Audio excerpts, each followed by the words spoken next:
And as we established in the last episode, I drink. And I'm retarded.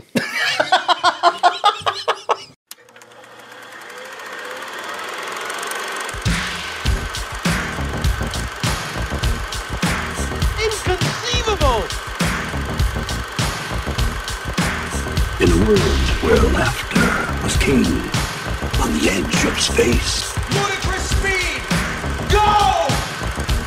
Get together, have a few laughs. Masters of the universe! Oh, man, I'm one of your co-hosts, Ron Avis, the host on the left. I am the host to the north, Adam Peterson. I'm just rolling with that. I'm sticking with that. Oh, man, you're not supposed to say that word anymore. Yeah, I know you're not. That's very bad. That's not very woke. That is, you are asleep. I was asleep. You're sleeping on that. Yep. Oh my God. Yeah, so we got a fun show.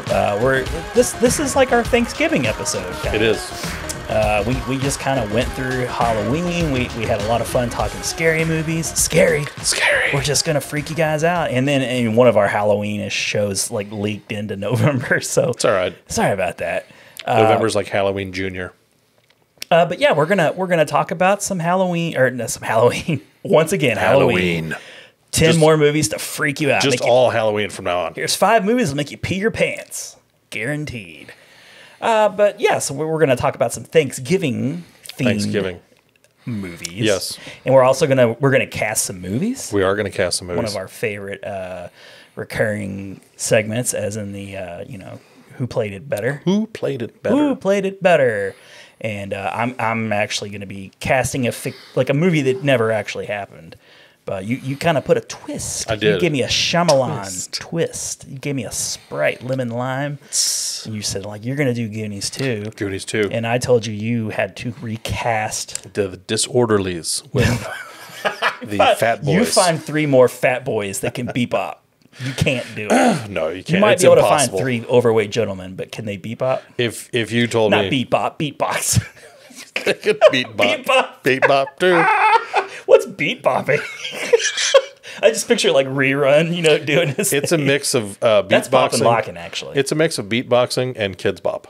That's the two when you jam the two together. I love that, man. If that's not a thing, you should lead a class in that. Yes, I should. Immediately. Like, I will. Quit now. Starting tomorrow. New podcast. There will be a new podcast, Beat Bop, which I Beatbop. teach you how to beatbox to kids bop songs. Oh, my God. The bop, yeah. Yeah. We could do that. I love that they do that. You got like all the popular songs just sang by little kids. Kids love them. And because they're little kids, I guess they don't get sued. I think that must be the case. You can't sue little Billy. You're going to sue children? Are you going to sue children? Don't you dare sue some children. No, you're not. And then in our closing credits or The post-credit scene. Post-credit scene, we'll talk about that when we get there. But it's going to be rad. It's going to be real rad. It's going to be really rad. And if you're one of the 7 consistent listeners, you'll know what we're talking about. Yes, you will be on top of that. Sneak previews. Who played it better? Now, would you like to go first, or should I go first? Why don't you go first? If they were to make a sequel to Goonies, cast the actors as grown-ups. Yes. That's a great idea. This could be a lot of fun. Although I will tell you, as I'm casting some of these choices, many times I was like, I just want to get Josh Brolin. Yep. Who else could do this? A lot of these actors are still very prominent. Give me Corey Feldman. Yeah, maybe not Corey Feldman, but Sean Corey Astin Feldman. is still acting, Yes. and Martha Plimpton's still acting, and of course Josh Brolin's been knocking it out of the park lately. It's Thanos, man. Yes. So Joe Pantoliano. Joe Pantoliano's still doing his Robert thing. Davey. I don't know about him. Is he still alive? I don't know. Okay. Admittedly, I'm not sure. And besides, the Mama Fratelli and Sloth, the actor who played Sloth, I know he's dead. you guys. A lot of these guys could come back and play but that's not the fun. That's not the exercise. So yeah, Goonies 2, rumored for a long time to actually be a sequel. They in a time of sequels and reboots from things from years ago. Revenge of One-Eyed Willie. Something. The original movie came out in 1985, I think. That sounds right. We're during the time of all the sequels. It was about 30 years. And so I feel like around 2015, 2016 is when I started hearing all these. Yeah. You know, I know that Sean Astin and Corey Feldman, I read anyway, that they actually wrote like a 10-page treatment, and they went to Richard Donner along with representatives of Steven Spielberg and not sure who else, but anyways, so they pitched it, and Richard Donner, like, he liked it, he thought it was good, but he said it would just be way too expensive. So, you know, like, it never went through. I didn't know this. In 2007, there was supposed to be an animated series. Cartoon Network apparently was going to have a show for an animated Goonies. Wow. I'm kind of glad that didn't work, because they did a similar route with Spaceballs, and that was just horrible. Sometimes those things work out okay. Like, apparently the Napoleon Dynamite cartoon's not too bad. That was pretty funny. But it's one of those like it works on that adult cartoon kind of level. Clerks, another example. Yes. If you were going to do an animated series that was any kind of true to that, that was big in the late 80s, early 90s. Beetlejuice, Police Academy. But with those shows, they really don't respect much about the original property. Like, they just want the name. Yeah. They want the notoriety of the character. But I love that cartoon. You know, like the whole Beetlejuice cartoon. It's great. It's fantastic. In 2015, Richard Donner said that there was supposed to be a Broadway play based on the Goonies. That has yet to happen. So, you know, talk of the Goonies in some way, shape, or form. Like, it's going to be rebooted at some point, right? I feel like even just as of a couple years ago, there was this big back and forth. Like, Corey Feldman kept saying, "Yep, it's happening. Yeah, we're going forward." Just kind of working its way, like willing it into existence, similar to how Martin Lawrence kept willing Bad Boys 3 into existence, which I think looks fun. I'm looking forward to seeing it. Comes out in January. But didn't it seem like for years, like a decade, he was just like, "It's going to happen. It's going to happen," and Will Smith just be like, "We'll see." I'm gonna be busy doing the lad. Yeah, I'm gonna be busy making millions doing other stuff, disappointing Adam. Yes. First I gotta ruin Adam's childhood, and then let me just ruin. Let me do that real quick. Genie. Okay. So, anyways, the main characters we got: Mikey, Mouth, Data, Chunk, Steph, Andy, Brand, Sloth, and the Fratellis. Like, I'm recasting a lot of these. I'm going deep. You went yard on that one. I'm going balls deep into the cast of the Goonies. Balls deep into the cast. That's a whole different movie. Whole different movie. Oh my God. That is an Are You 18? Click yes to enter kind of movie. They're not children anymore, though. They're grown. This is true. They can consent. This is true. Jesus Christ. Okay, so let's start at the top. Let's start with the ringleader, Mikey, who was played by Sean Astin. Iconic role for him. Yes. Maybe my favorite ever of him. Okay, so I wanted to. You got to pick somebody who's got like a kind of smooth, likable, but kind of cocky. You know, they have to be able to lead this band of Goonies. Miscreants. This band of miscreant boys. And I'm thinking, like, who? And I passed over several names. It's like, who could be Mikey? Who could be Mikey? And then, like a lightning bolt had hit me. I was like, oh my God, I know who the guy could be. Chris Pratt is adult Mikey. Like, I could totally see him being that, because he's funny, he's charming, he's a leader, he's Star-Lord, and I could see him in this role. Like, I could see him playing the Mikey character as an adult very well. For Mouth, who was Corey Feldman, I was like, I got to get somebody who's like got a sarcastic wit, a bite to them, funny, can be a bit of an kind of annoying, like not like, he's a friend, obviously. He's a Goonie, but Mouth was always like the one popping off. Yeah. And, he was always like, Mouth, he's getting into it. I thought Jason Bateman would be a really good Mouth. He's so sarcastic and dry. And I could also see him like as an adult, like, doesn't Jason Bateman just like we've seen Jason Bateman grow up? Yeah. But he totally had that feathered hair as like, in the Hogan family. Like he could be Mouth. Teen Wolf 2. No, Hogan's Family. That's my young Jason Bateman. So yeah, you got Mikey and Mouth. right away, hilarious. Yes. I'm so excited to see this movie. I'm on board with this movie. So excited to see this movie. Take my money. Now, the next character, Data. Data. Who was played by Ke Huy Quan. Yes. Also short round from Indiana Jones Temple of Doom. Now, he was really hard because he's Vietnamese. And there aren't a lot of Vietnamese actors who are like American Vietnamese, you know? So I had to be careful. Like, I don't want to just cast any Asian actor. And then, you know, like, I don't, you know, that's sensitive. But Gotta be woke. I couldn't do it. I couldn't find anybody, you know, worthy of this character. So I was like, you know what? I'm just going to go ahead and choose John Cho. Okay. You know, and he's Korean, but he's already kind of got that like nerdy appeal to him anyway. Yeah. He played who was he in Star Trek? He was Sulu. He was Sulu. Nerd cred right there. Of course, you know him from Harold and Kumar. I mean, I'm not even a Star Trek guy. I just really enjoyed the new ones that yes, they're J.J. a lot of fun. JJ really made those things enjoyable, and it, who knows, you know. Tarantino might do the same thing. He's gonna turn over a whole new. Hey, the movies you liked? How about with a lot more blood and cursing and fucking? Well, just fucking in the word, like the adjective, like not that fucking. In all capacities. Well, right. All capacities. You want a hypodermic needle to the chest plate? There you go. You want a lot of cursing? I went through a lot of people. Like, I also considered Ken Jeong. Okay. But he's almost too much of a caricature, you know. Like, I don't know. Randall Park was somebody that I kind of thought. Was in my head. I was thinking him. Were you really? Yeah. I really enjoy him. Yeah. I think, but he wasn't a Data to me. Like he's too put together. He's too solid. He's too solid of a dude. But John Cho, he can play that agitated, nerdy character, I think, pretty well.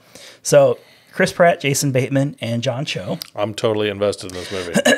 So for Chunk, played by Jeff Cohen. That was a tough one. Chunk, Truffle Shuffle. It was, and I picked a few different people. I was like, here's what my initial gut instinct was like, hey, let me get a real beefy, like a beefcake kind of hunky character who grew up out of that. Gonna go the Ben Hanscom. Yes. I was totally committed to doing that. But I thought, you know, I'm looking at this cast. I need to pick an actor who can play off. Chunk's a very important character. He is. He's constantly talking his way out of situations. He's very imaginative. You're like, half the time he's talking, you're like, where is he getting this shit? Yeah. So I thought, you know what? Zach Galifianakis is my Chunk. That is a good call right there. So he stayed a little on the husky side, but he, with the beard, I mean, he's the grown-up Chunk. I like that. I could see him being resentful of doing the truffle shuffle and all that stuff. You know, like they still make you do it at some point. I could picture the face. The Zach Galifianakis face was like, do the truffle shuffle. Right. So I just think he would own that character so well as a grown-up Chunk. Now, to the ladies. And I really enjoyed with who I came up with on this. So Steph, who was played by Martha Plimpton. I was like, I need, you know, she has a nerdy look, but it's not really like she's not really a nerd. No. She's kind of, it's the glasses, I guess. It was the 80s, like if you wore glasses in the 80s, you're a nerd. It's like, no, I just have poor eyesight. That's all. But she's cool. She hangs with like a quote unquote cooler girl, you know, with Andy. I was like, well, who can I find who's a girl that's kind of got the look of Steph, but is not really a nerd and people really enjoy. And I don't want it to be an annoying character. And I thought, let's go with Tina Fey. Nice. Nice. I adore Tina Fey. I think she's one of the funniest, most talented entertainers, period, out there today. So funny. I feel like she could write some of this too. Like I could see her writing the Goonies too, because she has such a respect for, all those like things from the 80s. Yeah. She has a real nostalgic heart. Yeah. If you've ever seen like 30 Rock, like she constantly mines that kind of stuff for entertainment. So for Andy, played by Cary Green, who I'm not really familiar with, that actress. I don't think she did much outside of the Goonies. Yeah. I was really, really tempted to go with Amy Poehler, but I didn't want it to make like an Amy Poehler Tina Fey joint. Yeah. So instead, I went with Jennifer Aniston. Okay. She is the quintessential popular girl who doesn't have to do much except show up and be pretty and be distracting to the boys. I can see that. But she has shown that she can be very, very funny. Yes. And she already has a little bit of chemistry with Jason Bateman. Jason Bateman, I was thinking that. So, the two of them, they've done things together. Let them, have some laughs because it's Mikey and Brandy. And so that would be really funny. They could play off of that. Okay. Now, these last couples were tough. Brand, the older brother, played by Josh Brolin.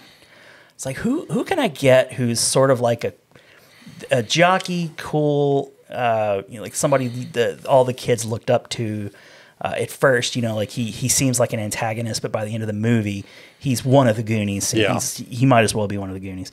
He's totally on board with these kids. Like, he's just there to sort of keep them alive and out of trouble, but he's kind of digging it too, I think. Yeah.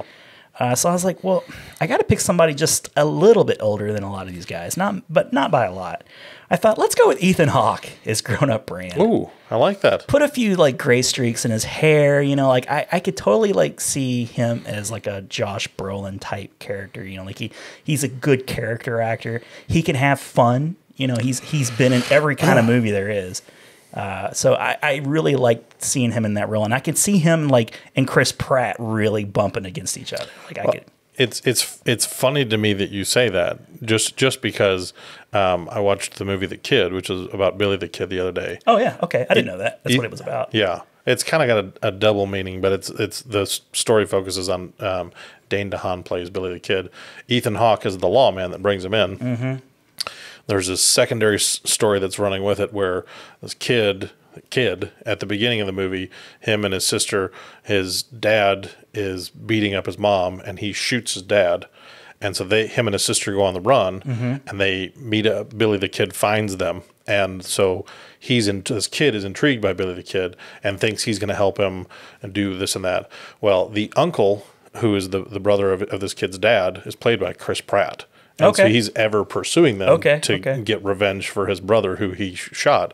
So Chris Pratt is the bad guy. Okay. And Ethan Hawke is the lawman. Oh, okay. And it's a reuniting. Vincent D'Onofrio directed it. And also had... those three guys were in that one movie. Magnificent Seven, right. And it also had... because there was a fourth from that was in there, and I can't remember who it is now off the top of my head.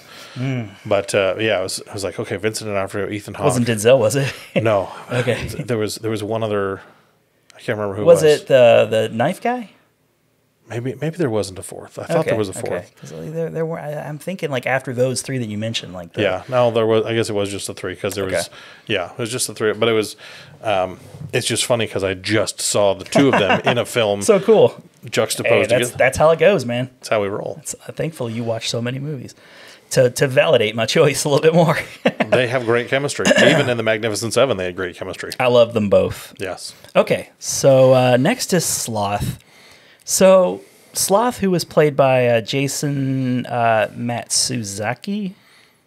Matuzak. Yeah. He was a former football player, iconic. I think, was he in Bloodsport? Was that him in Bloodsport also, or is that I'm thinking of? No, that's the guy who played Ogre. Yeah, from Revenge of the Nerds. Similar looking guy. Very similar. Curly hair, big guy. So I'm like, well, who am I going to get? Who would want to play Sloth? First of all, because he's under all that makeup and prosthetics. And, so my brain's going former athletes, big guys, who can I pick? And I was like, why not The Rock? That would be, it's like, nah, The Rock's he'd maybe do it, but I mean, he's not going to get paid a ton. And he's already dealing with all these other people, but he could also, he's been in movies with large ensemble casts. Yes. Nah, you're not going to put The Rock under all that makeup and stuff. What I decided to do was Christian Nairn. And I only really know him as one character, Hodor. So I was like, why don't we get that character, the Hodor guy, big dude, who has... I like it. I think he could have a little bit of fun, I like it. He seems like, when I've seen him on talk shows, doing the talk show circuit, he seems like a really funny, cool guy. Yeah. So I could see him throwing himself into that role and having fun with it. Oh, yeah. So that leaves the Fratellis, right? Well... Mama Fratelli's been dead for a while. Joey Pants and, as you said, Robert Davi? Yeah. Davey, I don't know. I was like, I'm going to come at this a little bit differently. instead of recasting those characters, instead, I'm going to find 2 youngish Italian actresses to play the daughters Ooh, of I like it. Jake and Francis. I like it. And they Twist, are carrying twist. on the Fratelli, name. They're namesake. trying to get to these kids. Like you because of you, like our dads went to jail, and like we're gonna get revenge, and it'll be funny and madcap. Like it's not gonna be like too serious, but so like that's their motive. Like they're the kids, the daughters of the Fratellis, and I thought let's get Lady Gaga. Who I think would have a lot of fun doing that. And comes from an Italian background. Yes, and Alexandra Daddario, who I just like to look at. Yes.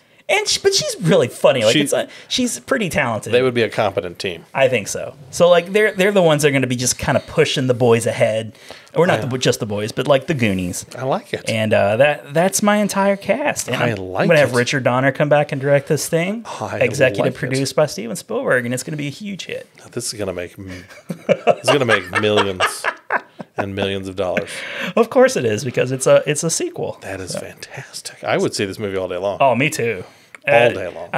When I put the finishing touches on this, like I remember messages like, "I got the Goonies too, man. It's gonna be fun. This is my favorite movie so far." So there you go. Very nicely done, sir. Thank you. All right, so I love doing this. It's so much fun. So now I suppose here let's do. So I did The Shining. I was tasked with The Shining. Mm-hmm. And so I ended up, let's see, who all. Timely, I have to say. It worked out quite well. Very good. Check out our review of Dr. Sleep, our spoiler-filled review. Filled with spoilers. So tasty. Riddled with spoilers. So let's see here. I recast Jack Torrance, Wendy Torrance, Danny Torrance, Dick Halloran, Ullman, who is the gentleman who hired Jack Torrance. Oh, okay. Delbert Grady, who was he was the butler guy. It was the twins were his daughters. Right, the original caretaker of the Overlook. Lloyd, who was the bartender. Trusty bartender. Faithful bartender. I did the Grady twins. Oh, okay. Nice. So let's see here. I'll work my way backwards up to the Torrance family. So starting with the Grady twins. Okay. You really went for extra credit on the Grady twins. I did. Yeah. And Mary Kate and Ashley. as per usual, I like to come up with 3 names that really feel like they would fit. Show me up every time. I dig into them. I don't know. I mean, I think even with whatever I've got here, I'm more apt to go see the Goonies 2 versus. I'm sure you always bring interesting choices. Always. And not the obvious. Like I do a lot of the obvious. You don't always do the obvious. You get deep cuts a bit more. You're the Billboard chart toppers.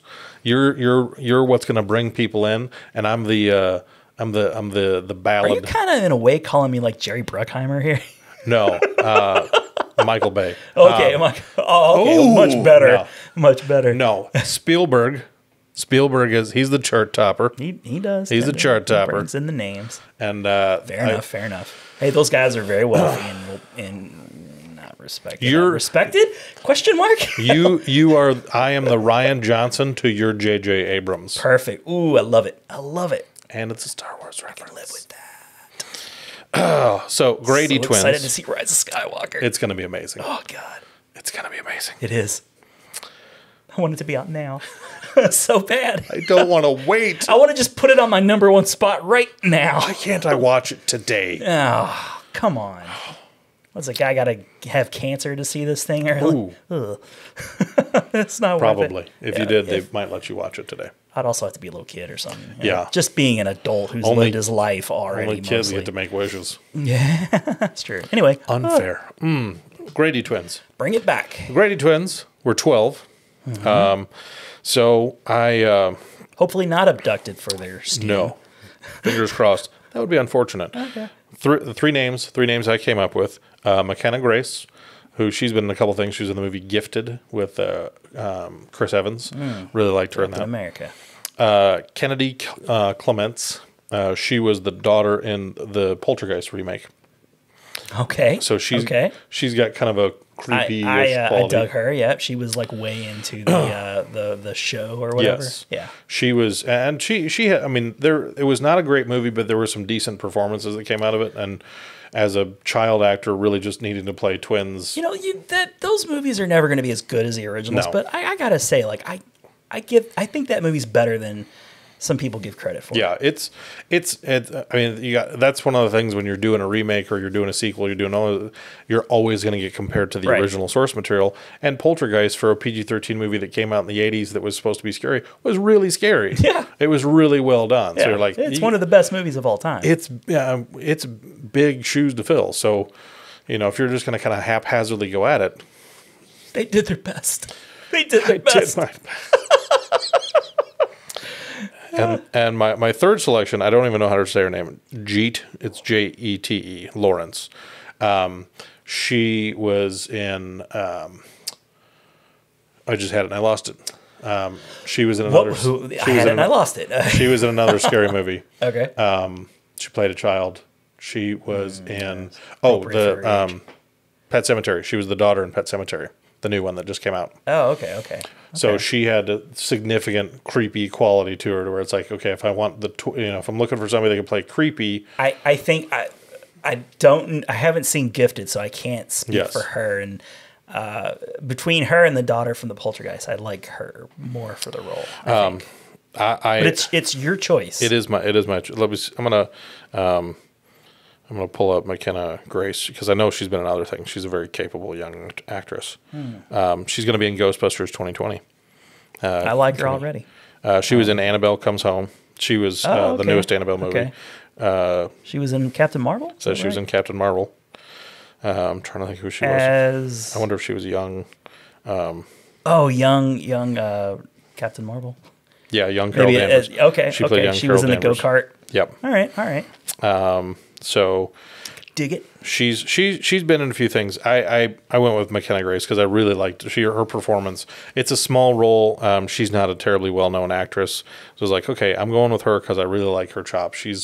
She works well in the things, and she was. And would really that one actress want to be placed in another remake of a beloved movie? Yes, exactly. Come on, it's like you don't want to go two for two. You don't want to do this here. No. So she's the Grady twins. Okay. We would use a little movie magic because there's just one of her. Yeah, let's do that. So cheaper that way. Lloyd's my next one. He's originally played by Joe Turkel. I loved him in that movie. Oh, he's so fantastic. damn good. And I really liked the facsimile of Lloyd in the movie with Chris Pratt and Jennifer Lawrence. I liked Michael Sheen. Mm-hmm. He was really great in that. I liked that little homage to The Shining in that. Yeah, he wasn't being Lloyd, but he was very Lloyd-ish. Yeah. LaLloyd. So I'm not hard and fast on, but I try and get people that are around the same age. He was 53 when he played that role. Yep. So the was three he really? Okay. Yes, the three names I came up with, John Hawkes, who that name sounds familiar. I just watched him again. He was in the Peanut Butter Falcon. I think the best place I know him from is the movie Identity with John Cusack? John Cusack, Ray Liotta. He was the guy that was pretending to run the motel. He had been a guy that just showed up there, I think, to rob it, but he was just asking people for $20 in their ID. Yeah, I've only seen that once, and I haven't seen it since it came out. I enjoyed that movie considerably. It is really good. Good twist. So John Hawkes, he was 60, so he's 60. He's a little older. Right. My second choice, Thomas Lennon. Reno 911, probably. I mean, he was in The State. I can see him doing that. He's got a typically comedic feel. Very comedic. But he's what I liked about him is there's a promptness to him, like a formal. Yes. He could play a very formal. He plays a very formal, and what I like about in the character of Lloyd, there's kind of this trustworthy, like he's very him and Jack Torrance, like he can't just be this off-putting ghost demon guy because he's the one that kind of draws Jack Torrance in. Yeah. So there needs to be kind of a sinister, welcoming quality to him. And I was like, I think Thomas Lennon could really pull that off. I think he could too. And then Dean Winters, who's the mayhem guy from the the car commercial. Like he was also in Brooklyn Nine-Nine. He's Nine-Nine. the vulture. Stealing everybody's collar. Stealing everybody's every time, just swoops in. I like his look. Ultimately, I went with Thomas Lennon because I felt like he really hits the qualities I was looking for, is like that formality to him. Yeah. And then kind of that sinister, inviting, kind of like, I feel like there would That's a gutsy call just because he is so known for his comedic jobs. He is a very comedic. That's almost exclusively what he's done. But also charming. So, Yes. which is what, like that bartender role. I could see him. And as we said, he's very formal and prompt always. He's got that very, kind of, I was well-mannered. Yeah, he could play. I think he could pull this off. He could do that. So then Delbert Grady, who was played by Philip Stone. He was the original caretaker that went nuts and killed his family. Okay. And seeing a pattern here. this one for me, the first guy that popped in my head is the guy that I went with, and I came up with a couple other names just because I was like, okay, I want to make sure that I feel like I'm making the best choice. Richard Jenkins, who was Mr. Dobek in Step Brothers. He was a little on the older side. I mean, I felt like, okay, if you could de-age him a little bit if you needed to. It's again, or he could just be Richard Jenkins. He could just be an older version of Delbert Grady. Yeah, I really enjoy him. And then Dylan Baker, who I'm trying to think. I think the two places I recognize him the most is Planes, Trains, and Automobiles. He's the guy that comes and picks him up at the motel the next morning and tells his very pregnant wife to get their suitcases and throw them in the back of his truck. Okay. He also played Peter Parker's professor in the original Spider-Man movies. He was going to be the Lizard. He was Doc that Connors. guy. Yeah.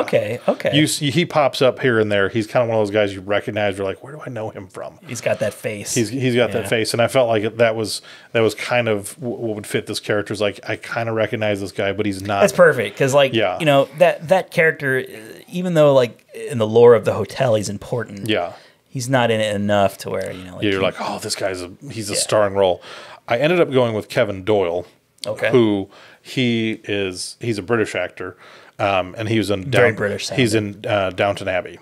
He played Mr. Mosley, and if you looked at a picture of Kevin Doyle and you looked at a picture of Delbert Grady, you're like, oh, I know why you picked this guy. Okay. He looks exactly like the guy that played Delbert Grady in the first one. So I haven't seen Downton Abbey. Is that the guy who played like the butler guy? He was kind of a comedic butler. He was always he's not a very prominent role. He wasn't the butler in that Transformers movie, was he? No. Okay. Let's see here.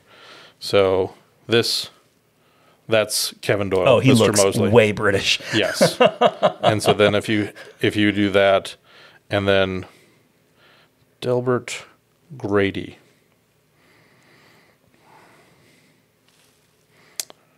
Oh yeah. I feel like he fit. Oh pretty. yeah. I was like, okay, this guy could.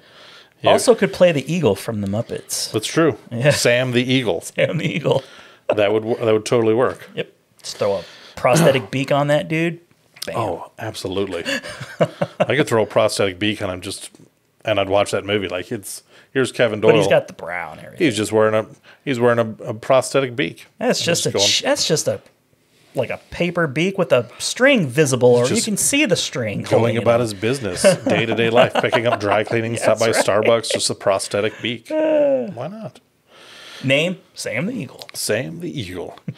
All right, Ullman. This is kind of the last of the more supporting character roles. Right. Played by Barry Nelson. Okay.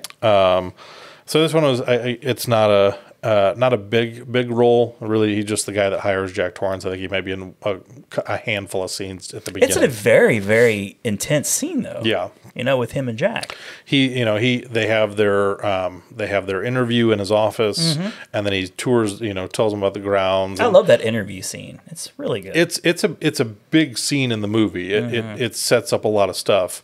The character itself is not important, but the delivery that whole scene is, there's an intensity to it that's very much necessary for a lot of understanding of what happened there. You learn about what kind of man Jack is, kind Yes. of right off the bat from that interview. Because his interaction is a little he hasn't gone nuts yet, but there's an offness to Jack Nicholson in that interview. There's a little bit of desperation. Yeah, it's like this feels a little uncomfortable. Yeah.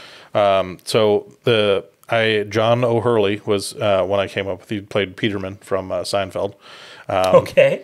Okay. He kind of was like it was really more the aesthetic. Like he could just kind of like he's a guy. He's just a guy. Yeah, he's a guy. And he could get you He's like you'd definitely a recognize guy. Can confirm he's a guy.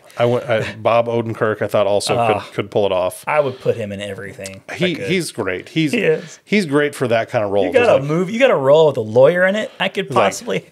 A lawyer, maybe an accountant, a guy just kind of down on his luck. There's no better lawyer actor than Bob Odenkirk. He's so perfect. I went with Kelsey Grammer. He was my third. All right. Just because when I took a step back and I was thinking about the scene and I really kind of came to the same conclusions. Like, okay, he's not. I mean, the guy Barry Nelson that played him. I mean, like nobody's like, oh, Barry Nelson. Oh, that guy's my gosh, amazing. He was so great. So many. All of movies. the other things other than The Shining that he did that I saw. But I was like, if you had a Kelsey Grammer, you could really have fun in that scene. It'd be a fun Kelsey Grammer sighting. It would be like, okay, there could be some real intensity to this conversation that would translate, that would really set the stage for a very eerie film. So I was like, okay. I was like, all right, Kelsey Grammer, I can do that. So now Dick Halloran. So now I'm in now a it's little big time. I'm in a little deeper now because this is a meaningful character. Very meaningful character. And there's he's not in the movie a whole lot, but he's a very important part of the movie. Yeah. And the relationship with Danny, it's a very important relationship. And so I was like, all right, how? He's like the first person to show the shine. Yeah. That he, like you're not crazy. There's other people like you. And he's a little bit, one part guardian angel, one part Very teacher. Much so. Very much so. Yeah. So there's some complexity to his role, and I was like, all right. And it's a weird relationship too, because he's like an elderly black man, and Danny's this young white kid. But there's again, like I like characters with warmth, and Scatman Crothers is oozing warmth all throughout that movie. It was. The first name I came up with was Ernie Hudson, and I really liked Ernie Hudson. He's around the same age. Yeah. But it was one of those, like, even though I love Ernie Hudson and he's played some things, it was like I felt like there was it wasn't really clicking for me. Secret sauce isn't quite there. Huh? Yeah, Jeffrey Wright was the second name I came up with. Yeah. Okay. He's got a little bit more of the quality because there's a mysteriousness to Dick Halloran. He's got a real pleasant. I think that was the thing, is like Jeffrey Wright, has that mysterious, but it's like he can't really nail that. That pleasantness in the same kind of way that I want him to. Pleasantness is not the thing I think of. No, I like him a lot. Yeah, he's a very thoughtful, very meticulous actor, and he always plays very intelligent characters. But I was like, I liked him, but it was like, it's still not quite to where I wanted to. Yeah. And I ended on Forrest Whitaker, and that's a good choice. I was like, okay, perfect. There's well done. Something about. I was like, when I got to Forrest Whitaker, I was like, this feels right. Forrest Whitaker feels right in this role. Like, I love Forrest Whitaker. He would have this thing with Danny, but like he has that. He can play real tough characters, but then like with his emotional tone, facial expressions, everything, just turn it into like a really smiley, happy, pleasant kind of character. I was like, okay. Oh yeah. I'm like, all right, this is my Dick Halloran. That's a good choice. That's spot on, dude. I was like, all right, Forrest Whitaker. Spot on. Ghost Dog. I got him in the movie. Finally, Ghost Dog. This one was probably my toughest one. Danny Torrance. Yeah. It's always tricky casting a child. He's and it's even when you go searching scanning the Disney Channel, I guess. Start searching for child actors. It's when I was like, because the Danny Lloyd played him in the movie, and he was 7 when he played him. I think he was playing he was supposed to be more like 5 or 6. 7 obviously is not a stretch to be like, are you a 6-year-old? No, I'm 7. That kid is clearly not 7. So I was like, all right, the 2 other kids that I came up with, Ian Armitage, he plays young Sheldon. Okay. Wasn't he my Forrest, my young Forrest? He was your young Forrest. Yeah. And I was like, all right, That kid's going places. he's got some real things going for him. He's getting called into the casting agencies a lot. You gotta look, kid. And I was like, I like because he probably could pull it off, but I think at this stage of the game he would seem like when you get like like that opening scene when he's riding on the big wheel through the he would be too big for that kind of thing. Like, really Is there like any cooler shot? They invented a camera to do that shot. Really? I did not know that. The tracking camera, like on that pole, you know? Oh. The Steadicam. Nice. The Steadicam was invented, and Stanley Kubrick saw something in that Steadicam. It was just perfect. It was perfect for the shot, and thanks to that movie and that scene, like the Steadicam became like a permanent fixture in like film. Well, there you go. Yeah. I did not know that. Yep. The more you know. Ding, ding, ding, ding. My other pick, Jackson Robert Scott. He played Georgie in It. Okay. But I ran into that same thing. I was like, okay, you have that little kid feel, but I Yeah. think really when I put it, I was like, because he's 11. And I'm like, I just think, I think especially like once you get past 10, I think you just you start getting into that preteen look. And I was like, Yeah. Danny's a little kid. It's a short window you have to work with. Yeah. So this one's a little bit in the weeds. The kid's name is Diesel La Taraka. Somebody named their child Diesel. He's That's awesome. It's got I may be pronouncing it incorrectly because Okay. it's got the tilde over the e. So it's some. Okay. I watched the movie Little Monsters. He's in kindergarten in this movie because there's a zombie outbreak, a zombie apocalypse, and the one girl from Us, the Jordan Peele horror movie, The Mom. I forget her name. I'm not even going to try because I think even if I knew it, I couldn't say it right. Yeah. She plays their kindergarten teacher, and the movie takes place in Australia, and she's the teacher, and this kid, his uncle, he comes along on the field trip. He's a total loser. He's a douchebag. He's this guy who still thinks in his 30s that he's going to make it big as a rock star. Just kind of he has the transformation from a-hole to good guy by the end of the movie, and him and the teacher, they kind of have a thing. That's never a good thing. But this kid, I really love this kid, and I started thinking it was like this because there's a scene in the movie. They're trapped at this petting zoo farm kind of place. They go on a field trip, and there's a military complex right next door, and the zombie outbreak starts there. So these kids are kind of trapped at this little. They're trapped in the visitor center at this place. Josh Gad plays a child's entertainer kind of guy, and he's Josh Gad in a zombie movie. It's actually a really entertaining movie. It's on Hulu. It sounds interesting. Yeah. It's on Hulu. I mean, What's it called again? Little Monsters. Okay. But this kid, That's not the Fred Savage movie. no, right? just the same name. Same name, different movie. When does Howie Mandel show up? He's washing his hands the whole time. Germaphobe. But this kid, he's got like at one point he busts out of the visitor center he puts on his Darth Vader mask, which is a callback to a scene earlier in the film, and he's running as fast as he can, and he's not scared at all. He's just like he's this. I mean, just oddly confident, funny, quirky little kid. I was like, "This is my Danny Torrance." Like no one knows him, but this kid could really play this. He's been in a movie where he's like face to face with zombies, and he's not like freaking out. He's like he's scared, but I was like, "Okay, this is my Danny Torrance." Yeah, it's important because it is odd that actor quit acting basically right after that. Right after that, and then just became an educator. He is a teacher in E-Town. I love that. E-Town, Kentucky. That's where he is. He's just a science teacher at a community college in E-Town. You He did have a little bit of a what do you call it? Cameo? Yeah, I like a little that. cameo in the Dr. Sleep. Dr. movie. Sleep. Yeah, he was. I was like, oh, that's great. good stuff. Fantastic. Good for you. Good for you, Danny Lloyd. All right. Cool. I don't know that kid, but I mean, based on your criteria, like his resume. It sounds. I think if you watch Little Monster, you'd be like, okay, this kid could totally. I mean, you pull can off. tell right away if a kid's got any acting Yeah. ability. I feel like I don't know how like sometimes like these kids are just clearly out of their league. It's like, how do you get past an agent? Yeah, like a like, casting. what? Like Who did this? what's this? Who okayed this? Who shit the bed here? What? Anyway, No. So now I've Wendy Torrance, Wendy.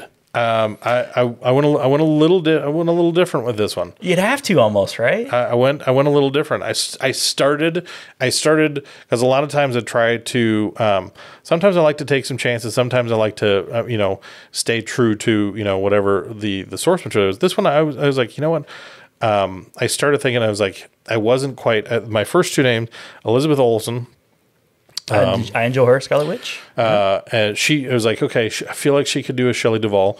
Imogen Poots, she was What's her last name? Poots, Poots. It's a great last name. Her whole name, Imogen. I don't know if it's Imogene or Imogen. Well, I just want to hear Zach Galifianakis Poots. say that name. She was in the Art of Self Defense. She was the older still need to see sister. That was the other movie I was supposed to bring you. I didn't bring you either one of them because I didn't bring you either of the movies I was supposed to bring you. But now that we're talking about it, I just remember that was the other movie I was going to bring you. Fantastic. So now at least I remember the movie that I failed to bring you. There's always next time. She was the older sister in 28 Weeks Later. Okay. I feel like that she could really channel that frantic aspect of Jesus Christ, yeah. of Shelley Shelley Duvall, Duvall. franticness. But then I was sitting there and I was just like, and I don't even remember exactly how it came to me, but I ended up with Zoe Kravitz. And I was just like, you know what? I've Thought seen. you were going to say Zoe Deschanel there for a second. I could have. It could have gone that way. Could have gone that way. But it said a different last name. Yeah. And so it's a different person altogether. Based on Not all Zoes are the same. based on names and people. Okay. That's I Different did, surname. I did. Okay. I went with a different person. Whatever. Whatever. Ruin it for me. Zoe Kravitz. Zoe Kravitz. Yeah. Who is going to be Catwoman, right? Yes. Yeah, in the Batman movie. She's been in a few things. Here I know and her there. from Fury Road. Yes. Yeah. She there because I started thinking, like, okay, if I was going to update this, it's not, it's when I was like, I'm not going to do that. I'm not going to do the woke thing where it's like, oh, let's like, but I was like, I really think she's a very capable actress. And Let's not make her meek. She's going to be a it's like- strong, powerful woman. It's when I was like, all right, we're gonna do this a little differently. But it's like, all right, I like her for it because she's playing off of, and so now I'm here at Jack Nicholson, hugely iconic role. Here's Johnny. I mean, that's I'm replacing one of those Hallmark characters in his filmography, and kind of the. Where do you stand on Shelley Duvall, like in that movie? Like a lot of people hate her in that.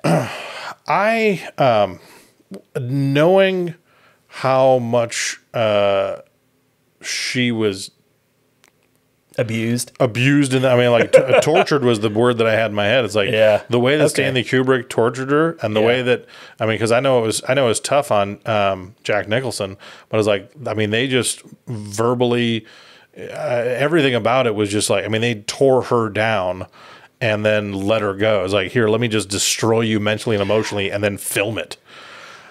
In the fact that like she's been in other things, it's not like she was a one-hit wonder with that, but it's like I think that's where most people would know her from. I don't think people are like, oh yeah, Shelley Duvall. Now, she is like the daughter of Robert Duvall, right? I think so. Okay. I think that's right. I didn't mind her. I don't mind her in that. I think it's weird that I hear so many people hate her in that, because I grew up watching that movie thinking like she was very she was very accurately scared shitless in that movie. Convincingly. When you think about 1980, and you think about comparable horror movies, you don't have in that. If you think about Jamie Lee Curtis, like Jamie Lee Curtis in Halloween, which came out in '78, if you're going to have a female heroine in a horror movie, it has to be like, oops, you're accidentally a hero. Mm-hmm. Oops, you didn't somehow get murdered. And because that was very much, it felt like, okay, you know, despite his best efforts, he somehow failed to kill her. Right. I just want to bash your brains. Yeah. And I was like, because there's a lot, I was like, but I think the thing is, I think what really did pay off from the abuse in that movie is the fact you really feel like she is genuinely terrified in those scenes. It's like, she's not just screaming to scream. It's like, she feels like she's shaking and I mean, yeah, her eyes, like those eyes of hers. Oh my gosh, bugging out. You know, it's good. I think it's good. think she did a phenomenal job in that. I'm sorry to sidetrack you there. No. I just want to get your take on that. Actually, no, because and that was what I was like. You know, in making a 29, because some of those things, sometimes I do this in a vacuum where it's like, I'm just going to cast who I'm going to cast, and then I don't really care what, you know, the mode of the day is as far as how culture feels towards stuff. But I was like, you know what? I started toying with it, and the more that I thought about it, I was like, okay, I like Zoe Kravitz for this, because there's a part where it's like, I feel like she could really channel some of that same kind of what terror. was the role that convinced you she was the choice? You don't just pick people. What's funny is I think because it wasn't a great movie, but she was in the movie Girls Trip with Scarlett Johansson, Kate McKinnon, and what's her name from Workaholics? I forget her name now. No. She's in the Brittany Runs a Marathon movie. Okay. But it was one of those. It was kind of like a female Hangover, but Zoe Kravitz was in it. Okay. And the what's her face from the TV show Broads? I forget her name.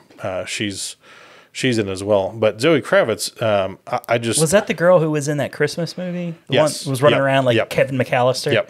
And that's Hans her. Gruber and like exactly. I love her. Yeah, I can't think of her name, but she's really good. She was Broad City, right? Not Broad City. Yeah, Broad City. Okay.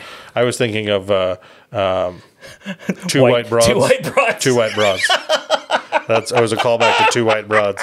Just a couple of white broads. That's a wonderful callback. Is there more dismissive a word?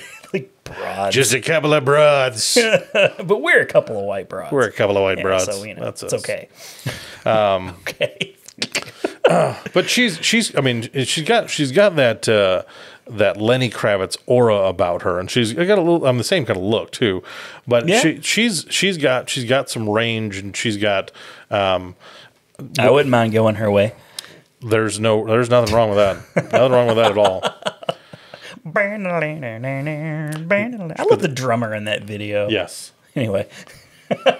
We could even put a clip of that video right here. We could. I'm going to have that bouncing afro drumming away right now. You're looking at it if you're watching on YouTube. Yes, if you Check are. us out on YouTube. YouTube.com. I'm not watching it, but you are. Just a little quick plug there to the YouTube channel. YouTube. Check it out. It's a great new website. It's going to catch on, I think. Yes. And it's YOU, not just a capital U. People are going to make that mistake a lot, I think. Different thing. Not like U-Haul. So Jack Torrance. Here we go. The piece de resistance. The reason I had you do the thing. Yes. Jack Nicholson. Okay. Let's do it. So I'm gonna do this similarly to America's Funniest Home Videos. Third place. Okay. Third place goes to. I like how you're treating this with the sensitivity and respect that it deserves. Just call me Bob Saget. All right, let's go, corny boy. Christian Bale. American Psycho. He totally could have pulled off a Jack Torrance, I think, because of his ability. Because he's a method actor. Absolutely, yeah. And he's a total a-hole in real life from everything that I know, but he's a really great actor from everything from most of the stuff that he's done, and his commitment to a role.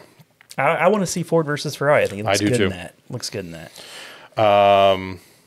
And so second place goes to Tom Hardy.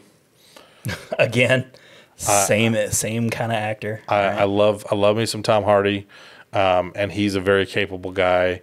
And I think if you've ever seen, what was the one where he was in prison? Bronson? Yes. Oh, God. Talk about a tour de force. And I think I think both of them could do it, but I feel like Tom Hardy really had not as good as my number one choice, I think, but I think Tom Hardy has that ability to the physicality of his look. I can actually see him more than Christian Bale. Yeah. So, but he did come in. He's a runner-up. He's runner up to one. So he wins the what is it? The $2,000 prize? I believe that's what it was. Okay. So my overall Thanks pick. for playing, Tom Hardy. You did a great job. You did. If you got hit in the nuts a little harder, you would have taken home the gold. You tried your best. Tried your best. This guy's been one of my favorite actors since he came on the scene, even as a kid actor. Okay. Jake Gyllenhaal. Oh man, I thought you were going to say somebody else. Who'd you think I was going to say? I thought you were going to say Shia LaBeouf. Oh, he would be good. Okay. Jake Gyllenhaal though. Okay. Jake Gyllenhaal. After with Night Watcher and So, Night Watcher, or Nightcrawler. Nightcrawler. What is going on? I'm thinking What the fishing. hell? I'm gonna fishing. I got Night Watch. No, that's I not even don't accurate. correct you. You correct me. We're in the bizarro Messed up. world. Are you drinking over there? No. I only take hard drugs. Oh, okay. But Jake Gyllenhaal, to me, I mean, like, He's great.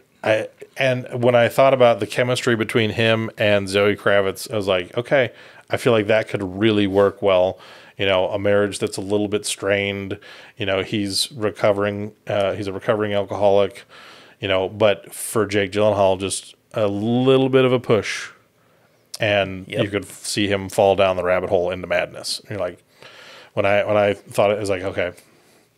I like how diverse he's he's picks his fantastic. roles. He can play like a loser, very convincingly, even though he's got like everything in the world going for him. Yeah, but I it's intriguing.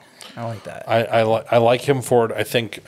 Is there a movie in mind where he's most unhinged, where like he's kind of like on that edge a little bit? Is Nightcrawler maybe like the main one? Nightcrawler to me represents his potential to go to a really dark place. Yeah. I would say his role in Zodiac, which I know I talk about Zodiac a lot, but it deserves it. As Robert Graysmith, he starts out as a really competent, straight-laced, Boy Scout of a guy. And his whole world kind of devolved. I mean, he gets divorced. I mean, he's playing an actual person, but the way that he plays Robert Graysmith, he ends up getting divorced again, obsessed with, figuring out. He slides into that role pretty well. He just, I mean, when he shows up at Mark Ruffalo's house, banging on the door in the middle of the night in the pouring rain, and he's like, "It was Arthur Lee Allen," and it's like, just kind of that frantic, like, I figured it out. It's that coupled with... He could bug his eyes out really good, too. Like, I could see him, like, really get worked up. In Nightcrawler, a.k.a. Night Watcher, a movie that I made up. That's the sequel. The sequel to Nightcrawler. Night Watcher. Even more unsettling. Watches you at night. That to me is like... Because he starts out nuts in that one. He's nuts the whole time in that. Yeah. But it's like, because of that, it's like, okay... When you get to Jack, all work and no play makes Jack a dull boy. It's like that's the Jack Torrance that running through the Overlook, scaring the shit out of you. Yeah. So that's my treatment of The Shining. I think you made some really good choices there. My favorite was the Forrest Whitaker. Yeah, is Dick Halloran. I think that's an inspired choice. I like that a lot. And the others were good too.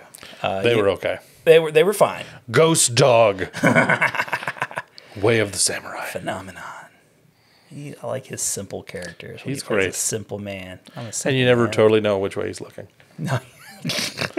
All right, so this is the point of the podcast where I would start playing the HBO feature presentation music. And you probably still can using technology. I can still play that right now. Like I don't... Technology. I feel like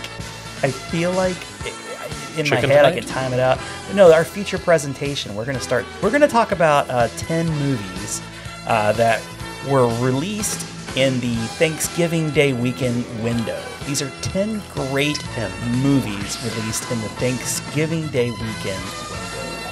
And but before we get into that, a word from our sponsors. A word from our sponsors. Podcast Water. Irish Spring Soap. That's Old Spice.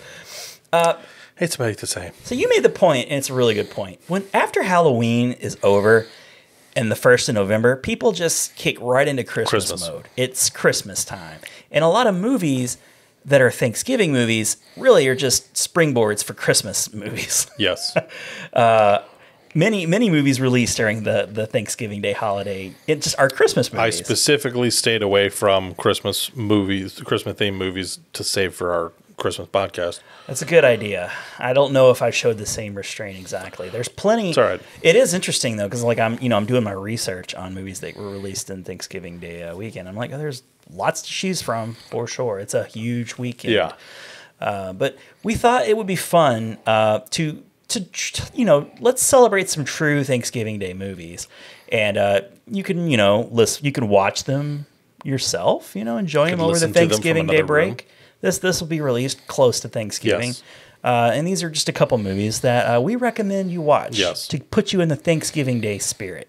Yeah. So, just a couple apiece, or yeah, I have a total of 5. Oh, okay. Okay. Well, you can say all 5 if you want. I don't know if I'll be stepping on it. I'll probably step on your toes on these. Well, you go, I'll go, you go, and then okay. if I run out, then you can tell me the rest. Right. I went in descending order. Okay. Because I always like to build a little bit. So number 5, I just went Paul Blart Mall Cop. It's a fun little. It's centered around. it's Thanksgiving, Black Friday, and I think it's one of those just fun. You could turn it on and enjoy it. That's the beauty of that movie. Turn it on. Enjoy. Turn on, enjoy. You don't got to think about a lot of stuff. Kevin James. You're not paying attention to story arcs or why there's a lot of X Games kids robbing a mall. But it's just fun. It's funny. It's just an excuse to get Kevin James on a Segway. And fat guy on Segway. That would be me on a Segway. That would be me too. I'm a fat guy. But it's one of the other things I like about it too is Thanksgiving time. A lot of people over, little kids present. It's appropriate. It's one of those movies you could turn on with littler kids in the room, and you could enjoy it. The kids can enjoy it, and you as an adult don't have to sit there watching a cartoon you don't want to watch, which is rare for me. But a lot of other adults don't necessarily like cartoons as much as I do. But it's one of those I'm like, okay, what's wrong with you adults? Anybody could watch Paul Blart, and you're gonna laugh. Yeah, maybe not a lot, but get off your high horse and watch Paul Blart. What have you got against Kevin James? He's got a sweet diabetic girl. Exactly. So my first movie that I chose is very, very Thanksgiving-y. It takes, I think, place on Thanksgiving Day, or just prior to Thanksgiving Day weekend. It stars Ed O'Neill, and he's not in a lot of movies. He's kind of just stuck in Married with Children land, but Dutch. Ethan Embry, also. Ethan Embry, yeah, he played the little kid. Isn't that wild? Yeah. He looks nothing like that as he did in that movie. That's a great movie. I really, really enjoy that movie. It's on my list. It's on your list? It is on my list. I stepped on your toes this time. It's all right. It's a fantastic movie. I think it's a Chris Columbus joint, if I'm not mistaken. I think you're right. And, unfortunately for Ed O'Neill, it didn't, it's like, oh, this is a Thanksgiving movie written by Chris Columbus. This has got to be a great movie, like big success, right? I think it got panned quite a bit. It's a great movie, though. It's fun. And it's like the spirit of Thanksgiving. The movie starts out, Ethan Embry is this really spoiled, entitled brat whose mom is married to Shooter McGavin, of all things. I mean, it sucks. And, she's sending his dad, kind of, they're not close. They're kind of estranged. You get the idea. But she sends him to pick him up from boarding school and bring him back home. So it's a road trip movie. Yeah. And, they have lots of laughs. Classic. And by the end of the movie, the bratty kid, he's a good kid. And you get the sense that, he was always a good kid. But I guess just, from the stresses of the divorce and, he's not particularly proud. He values money a little too much. He's going to this expensive prep school or whatever. And, the Dutch is, working class. You know, Very blue collar. he owns his own business, but you know he's like Al Bundy. He's just a dude. He's just a dude, and he's kind of playing Al Bundy a bit. Not quite as bad, but you know, just he could be a shoe salesman. He could own his own business. You don't know. From Could have been a looking at high him. school football star. Yeah. But there's some really fun scenes. I just really dig road trip movies in general. You know, where things don't go quite as planned. You know, like they start out riding around in a car, and next thing you know, they're like riding in a you know, the back of a pickup truck with a hog or something. You know, there's always got to be that scene. It almost reminds me of another Thanksgiving movie. I guarantee it's going to be on this list. What's your next movie? Next Dutch. one. I love that. Check it out. If you've never even heard of it, check it out. It's really good. Dutch is great. I'm pulling out kind of we kind of already brought him up once. It's just fortuitous. Son-in-Law. Oh, that's a great movie. Yeah. Son-in-Law. I think Pauly Shore. It's on my list. Yep. It's one of the Yeah. three movies I picked. Yeah, you got me back. There we go. It's all right. Again, takes place over Thanksgiving Over holiday. Thanksgiving. Carla Gugino of Gerald's Game fame. I really enjoy Encino Man, but this is like Pauly Shore's best movie. I really think He's very much a fish out of water. You know, he's in everything. like in Encino Man, even though he's What's her name? Carla Gugino I love her. Yeah, she's so cute. of Gerald's in Game this. fame. Too bad back to Bruce Gerald's Greenwood wasn't in this movie. It's almost like they were meant to be. And Trotter, Yes. he's in it. There's, I mean, it's, you know, you have Encino Man with Pauly Shore, and Pauly Shore very much fits the, you know, early 90s California vibe. Oh yeah, he So is that guy. You take him out of that, and you put him in a farm setting, a Midwestern farm setting. Yeah. Total fish out of water. But it's, you know, it's great. Everybody's reluctant to accept him.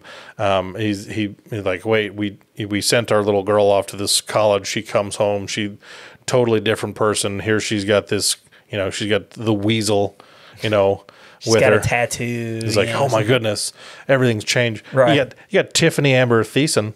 That's right, absolutely. As in her like hotness, Yeah. like total peak hotness. Yep. In this movie, But it's one of those. I mean, just a great '90s throwback. but it's like a don't judge a book by its cover Yeah, movie. Too. exactly. Like it's the fish out of Exactly. water. Don't judge a book by its Yep, cover. totally. You know the kid who you know her dad really likes and favors is like a total jerk. total douche.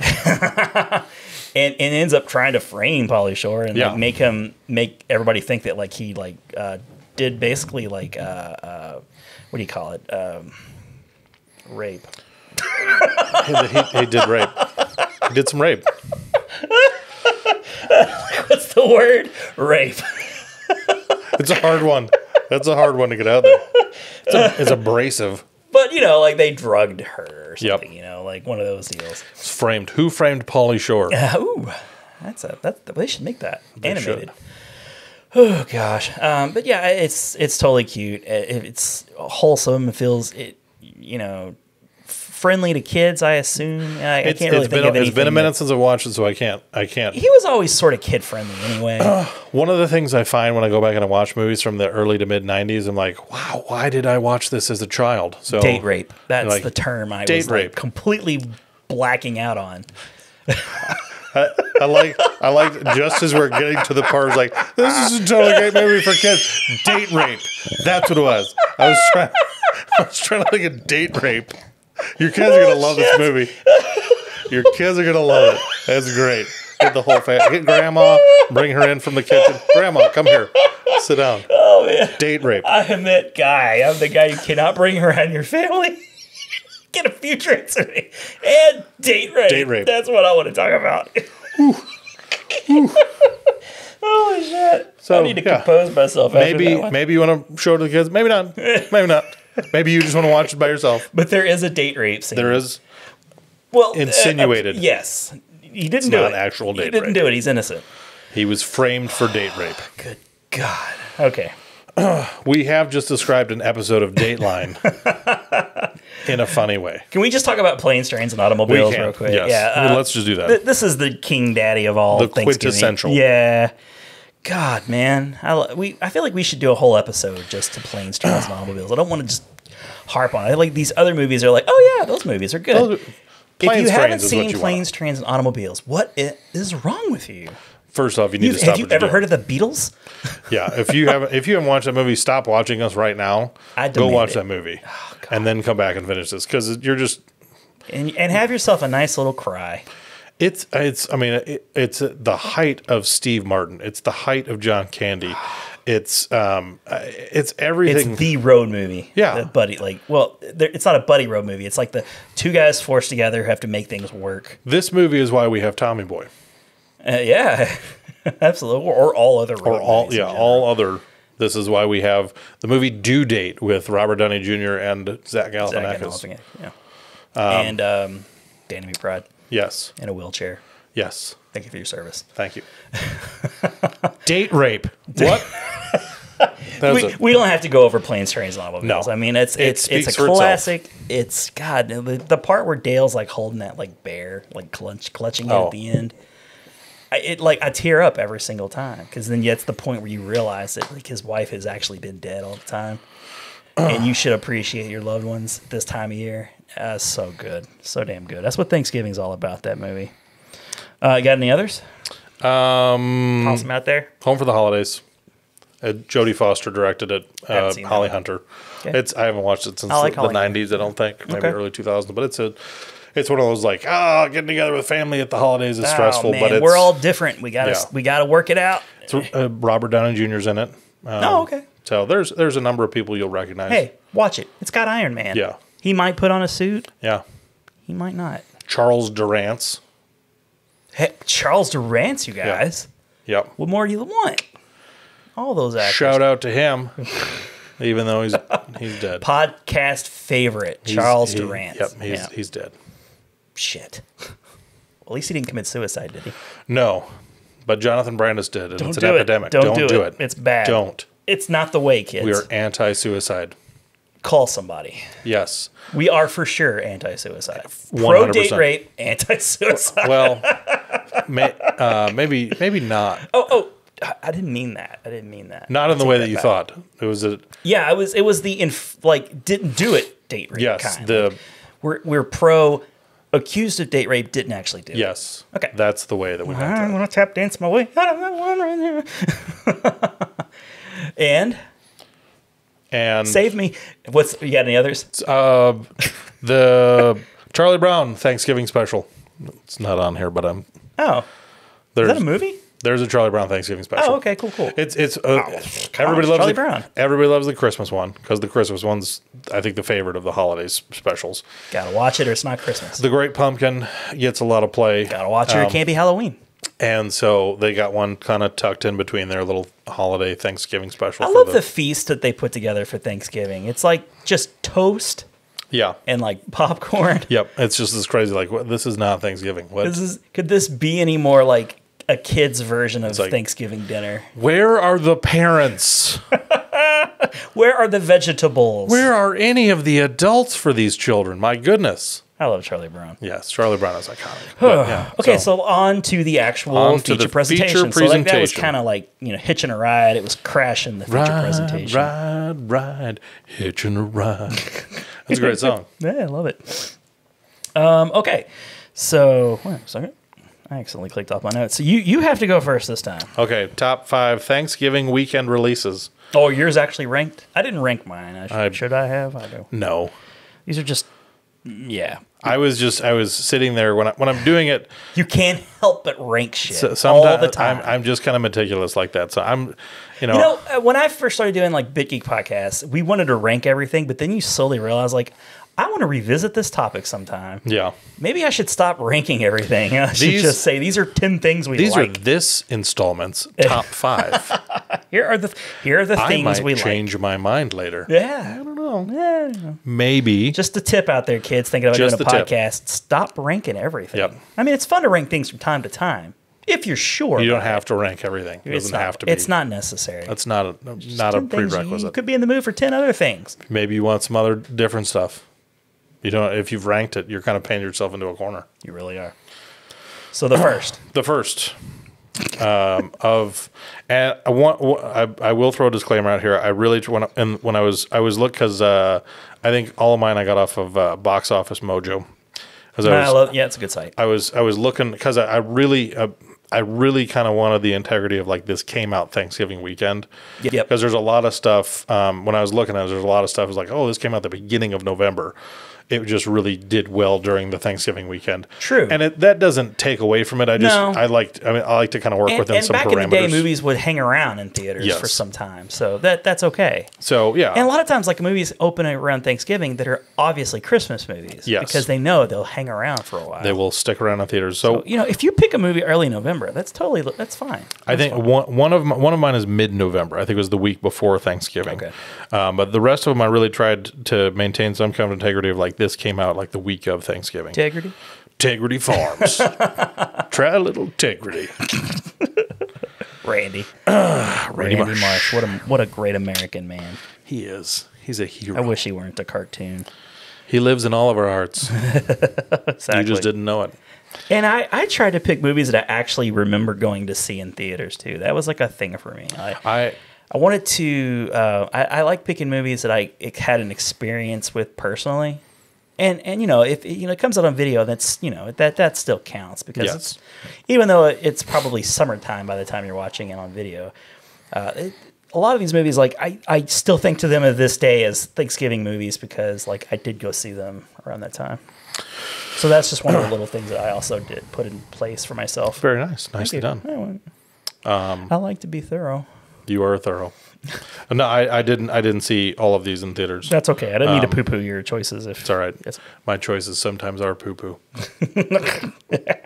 Sometimes it's just fun to say poo-poo. It is. Poots.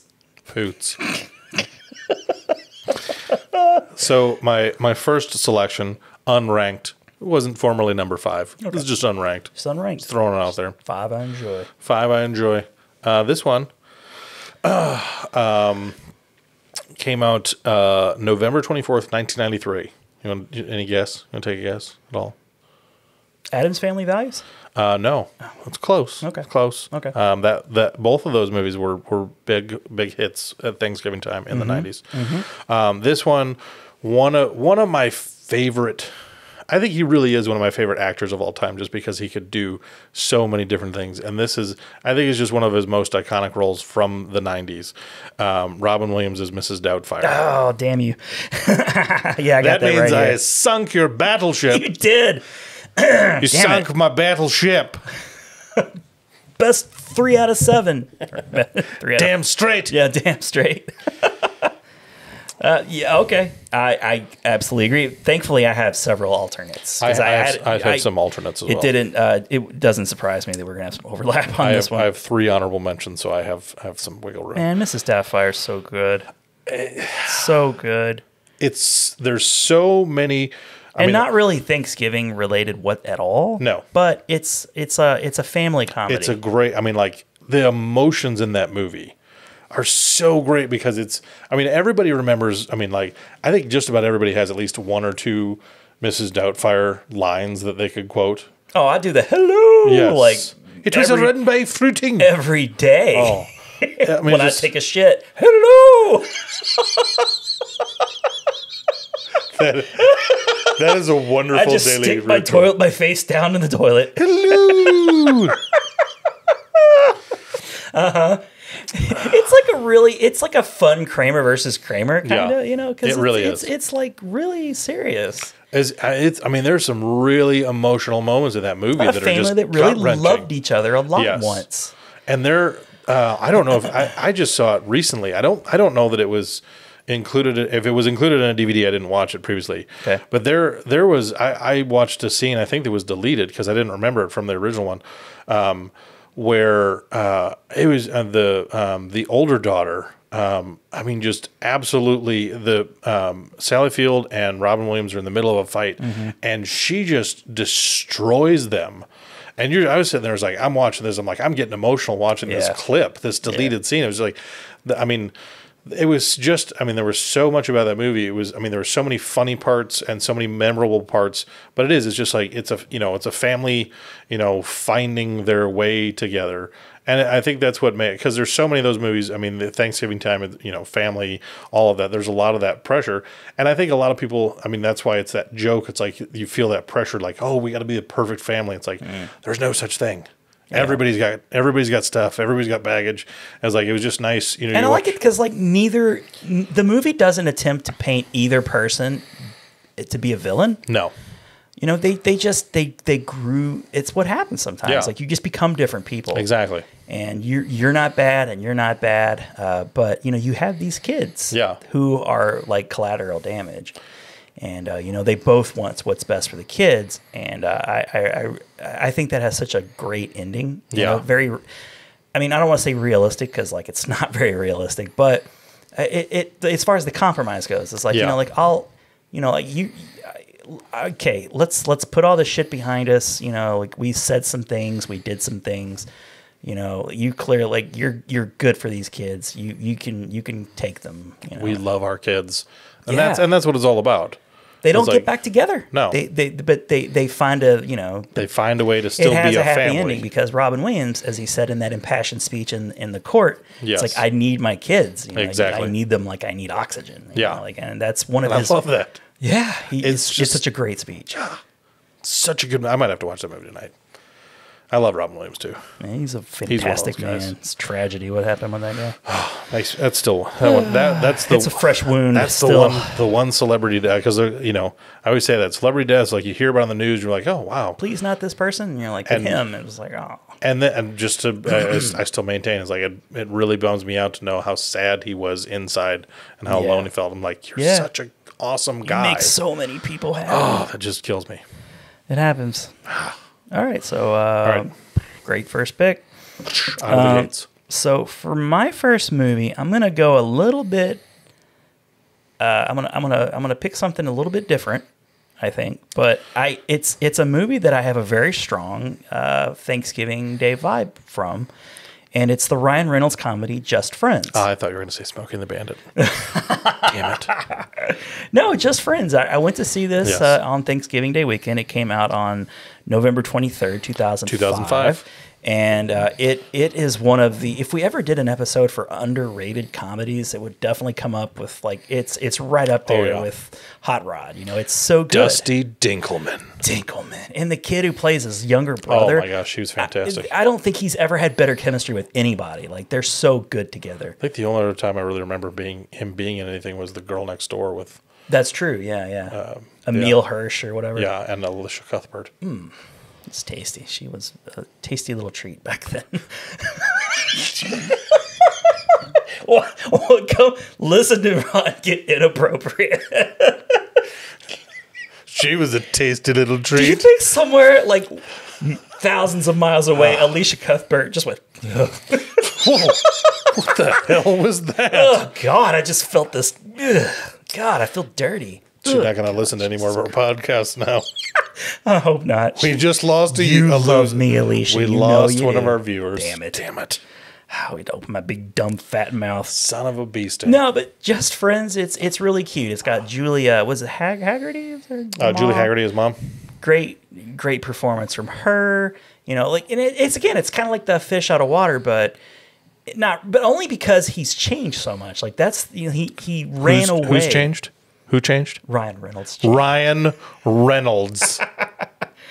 He's so good as like the fat guy early on. I know it's not woke to make fun of people's weight. Fat shaming. It is fat shaming, I guess. But but it's Ryan Reynolds. I mean, I swear. Nobody teases him because he's fat in the movie. No. He's just a loser, whether he's skinny or fat. Yeah, it's extra humorous, I guess, because he's so hunky and cut and lean in real life. It's just to juxtapose against his ordinary, normal appearance. It's funny to see him like live life as like somebody like me. I think he might be the greatest human that ever was. He's a great human. He's got some competition with like the likes of Tom Hanks and such, but I don't know. And Pauly Shore. I think he makes Tom Hanks look like a meth user. like a person who would suck the steam from a young boy. Yeah. That's about as low as you could get in my book. Pretty much. But yeah, Dusty Dinkle, played by Chris Klein. Thank you. I almost said Chris Evans. Now I'm back on track. You're back on track, baby. I'm back, baby. Things are normal again. I took the pressure off your shoulders. You don't have to remember. Now it's all on. And like White Machete and I were like sitting here, like we're equally like, and you're like playing Night a game. Watcher. It's like you're playing a game. It was fun for you, I'm sure. It was. Like, bam, bam, bam. Dean Stockwell. It's already played Ziggy. No, Ziggy was like the device. Ziggy was he was a futuristic being. Right. Dean Stockwell was just the hologram. He was just the hologram of his buddy.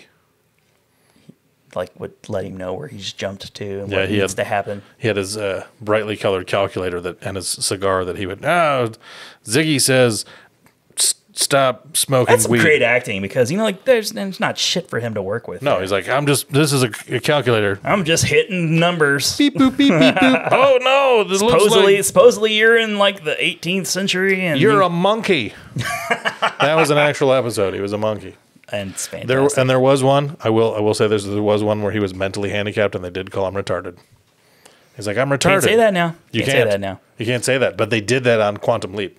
Yeah, you know, like when you go to see a movie in theaters and like it's such a good time, everybody's laughing hard at all of the funny scenes that people are supposed to laugh hard at. You know, like I think of movies like The First American Pie, and I think of Something About Mary. Believe it or not, The Water Boy. You know, like they're movies that I've seen in a packed theater that everybody's just laughing so hard and your stomach hurts. Like this is one of those movies for me. Like Ryan Reynolds wasn't Ryan Reynolds of today. No, but in 2005, nobody really cared about Ryan Reynolds. Not really. He was the Van Wilder guy still, really. Yeah. And two guys and a girl. And a pizza place. And don't forget that pizza place. The pizza place was still in season 2. They were still the guy that ran the pizza place. The guy that ran the pizza place was gone. Yeah, but the pizza place was still there. What a wonderful show! Still was happening. I love that show. But the pacing of that movie is just frantically it's nonstop. Anna Faris is the best thing she's ever done. Anna Faris is. It's the best thing she's ever done. Yeah. I think it might be like one of the first. I might have seen her in something else before that, but did Scary Movie came out before this? Yeah, that's true. But it's still her. I mean, her role in Scary Movie, even Scary Movie 2, and Scary Movie 3, way different than this one. Every movie, like I see Anna Faris, I'm like optimistic, like she's so funny, but she's never lived up to that performance. Then you watch her like, that's right. No, she's not. She has roles that she's done. This is I would say her definitive role. Oh yeah, she plays this psychotic musician basically who he's like Ryan Reynolds is this hotshot publicist. Yeah, and she's hot for him, and he's like not giving her the attention she's used to getting, so she's even hotter for him, and she's just so inappropriate, even more desirable. Yeah, Ryan Reynolds can't have that fruit. That what does he call it? That forbidden fruit. He's a tasty bite. He's a tasty piece, that Ryan Reynolds. Tasty piece. Just like Alicia Cuthbert. Oh. And somewhere thousands of miles away, Ryan Reynolds. What the? Both of them. It's like, what? Someone closed the window. Ryan would be into it. Oh, yeah. He's a nice guy. He's great. He would go along to not hurt my feelings. He was just at a fundraiser for the Parkinson's Foundation that Michael J. Fox has. He was just there. Oh, wow. No shit. Just there. What a guy. He's a great man. I do enjoy him quite a bit. There's a rhythm to that movie. And sometimes, occasionally, not very often, you'll get a movie where just every single performance in the movie is like in this perfect rhythm. Everybody's on the same page. And it's so funny. And I'm willing to bet a lot of people listening or watching or whatever just probably not seen it. It's not one of those movies that's widely known. I don't think. It looks kind of shitty. Like if you look at it surface level, it's I probably went into it thinking it was like I knew Ryan Reynolds' reputation a little bit going into this, but it could very easily have been cheesy. It could have been. like there's a girl. It's like Amy Smart. Amy Smart. And like it's just like romantic comedy. Like he's like, I could easily see this is Sweet Home Alabama. Yeah. And she really, I mean, she wasn't totally a household name either. I mean, you knew her from Road Trip. Yeah, but that was real. Yeah. I mean, she was just like she was the chick in Road Trip. I mean, she didn't have any kind of reputation yet at that point for being any kind of anything. She's just a pretty girl who, who's in comedies and she's up for comedic roles. Breckin Meyer is no Ryan Reynolds. I'm sorry, Breckin. It's sorry, Breckin. No. Love Jane Garfield though. Great. John Arbuckle is the height of what. Do you have any regrets? None. Garfield, maybe? None. No regrets. Anyways, that's my first pick. All right. Puts me in the mood for Thanksgiving. And then there's ice skating, and it's just lots of fun. Yes. It's lots of fun. Very festive. Dinkelman. Very festive. All right, let's see. I'm gonna jump around a little bit too here. I'm gonna jump because that was on my list. Aha! Oddly enough, a Ryan Reynolds movie. Tit for tat. A Ryan Reynolds movie that came out Thanksgiving weekend in a podcast we're doing about movies that come out on Thanksgiving was on my list. That's so crazy. Get out of town. So crazy. Let's see. I'm gonna this one. Yeah, I'm gonna throw it back to this is one that was the week before Thanksgiving, 2001. Okay. It came out November 16th, 2001. And it was a Warner Brothers film. And they had several other iterations that came out around the same time every year. Okay. I think you're probably picking up on. Yeah, I'm with you now. But this is the one that started the franchise. One, This was the magic. This is where the magic really started. Harry Potter and the Sorcerer's Stone. Yeah. Or the Philosopher's Stone. The Philosopher's Stone if you don't live in America. Right. It was very confusing to me when I went to buy that DVD. You're like, wait, later. which stone do This I is want? a bootleg or something? Is this part of the Infinity Saga? What? There's Now too many I'm gonna out myself and admit something here. Like I was resistant to Harry Potter for a number of years. But he got you eventually. He got me eventually. Daniel pulled you in. I think somewhere around what's the first one they split into two movies? Well, the Deathly Hallows. Order of the Phoenix, I think, was just one movie. Order of the Phoenix is one movie. Yeah, I think that's the first time I got pulled into it, and it was at that time I was like, "Holy shit, this is really fun." Then I went and read all the books and got ahead. Like I caught up. Yes. And by the time Deathly Hallows came out, I was like, Harry Potter. Yes, you're right yeah! there. Well, because he was there. There were a number of. I was there talking about date rape. There was a lot of kids there, and just hearing him chant that with all of the children in the theater was a little unnerving. There were several take parents. Me anywhere, man. Several parents just kind of glaring. They did ask me to leave. It was like, sir. You're not allowed an open container in here. You're going to have to dump that out. Oh, but they're that good, man. They make you want to get thrown out of a Harry Potter movie. What I loved about it is when the first movie came out, I mean, there was enough phenomenon there, obviously, to make a movie out of it. Oh, yeah. But I think the first 3 books were already out by the time the first movie came out. I hadn't read any of them. Yeah. And what I actually really enjoy about the movie, because I did the same thing. I went and saw the movie. Was Chris Columbus the director? Chris Columbus, he directed the first two. Yeah. Alfonso Cuarón directed the third one, and that's when that one's my favorite. The Prisoner of Azkaban. Oh yeah, that's a good one. That one was my favorite, and it was the tone shift dramatically. It shifted significantly.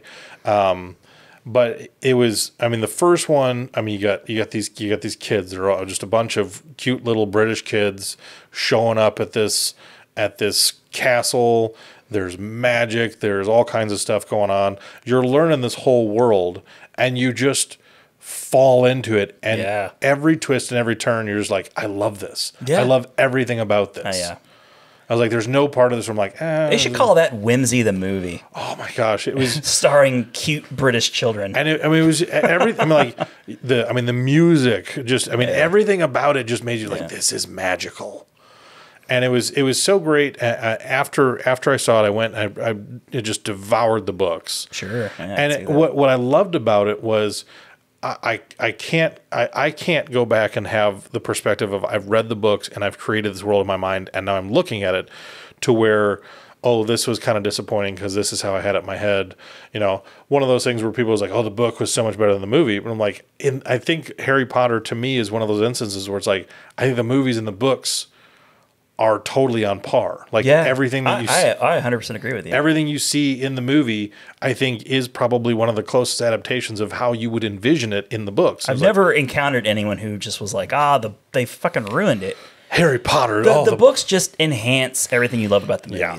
And for me, like, I saw like the movie first, so like I had that benefit of already having the children's in my brain. Yeah. As you're reading through the books, like I had that Exactly. luxury. I didn't have to look at just the pictures or whatever, like the kids had. So, like that was neat. And it's a wonderful, those movies. I can't wait to show those to my kids. Those are movies that it's going to be a future Rad Dad. Yeah, I absolutely. We have the books, I started, I jumped the gun a little bit and tried to read to one of them, and they were just like, not really. This is too much to take in. There's an eagerness to want to share it with your kids, but you got to hit them at just the right. You got to be careful not to turn them off either. So I'm saving the movies for just a little while longer. And I got them all, man. I got the whole thing on Blu-ray high definition because standard definition sucks. I have them all on VHS. Of course you do. You still watch them that way, probably too. Yeah. You cart out the old CRT television. I have a projector, an actual that you reel. crank. It's a reel to reel. I would love to watch a movie like that, just projected against the wall. Would be pretty great. It's good stuff. I watched a lot of old Disney movies in school that way. Anyway, nothing wrong with it.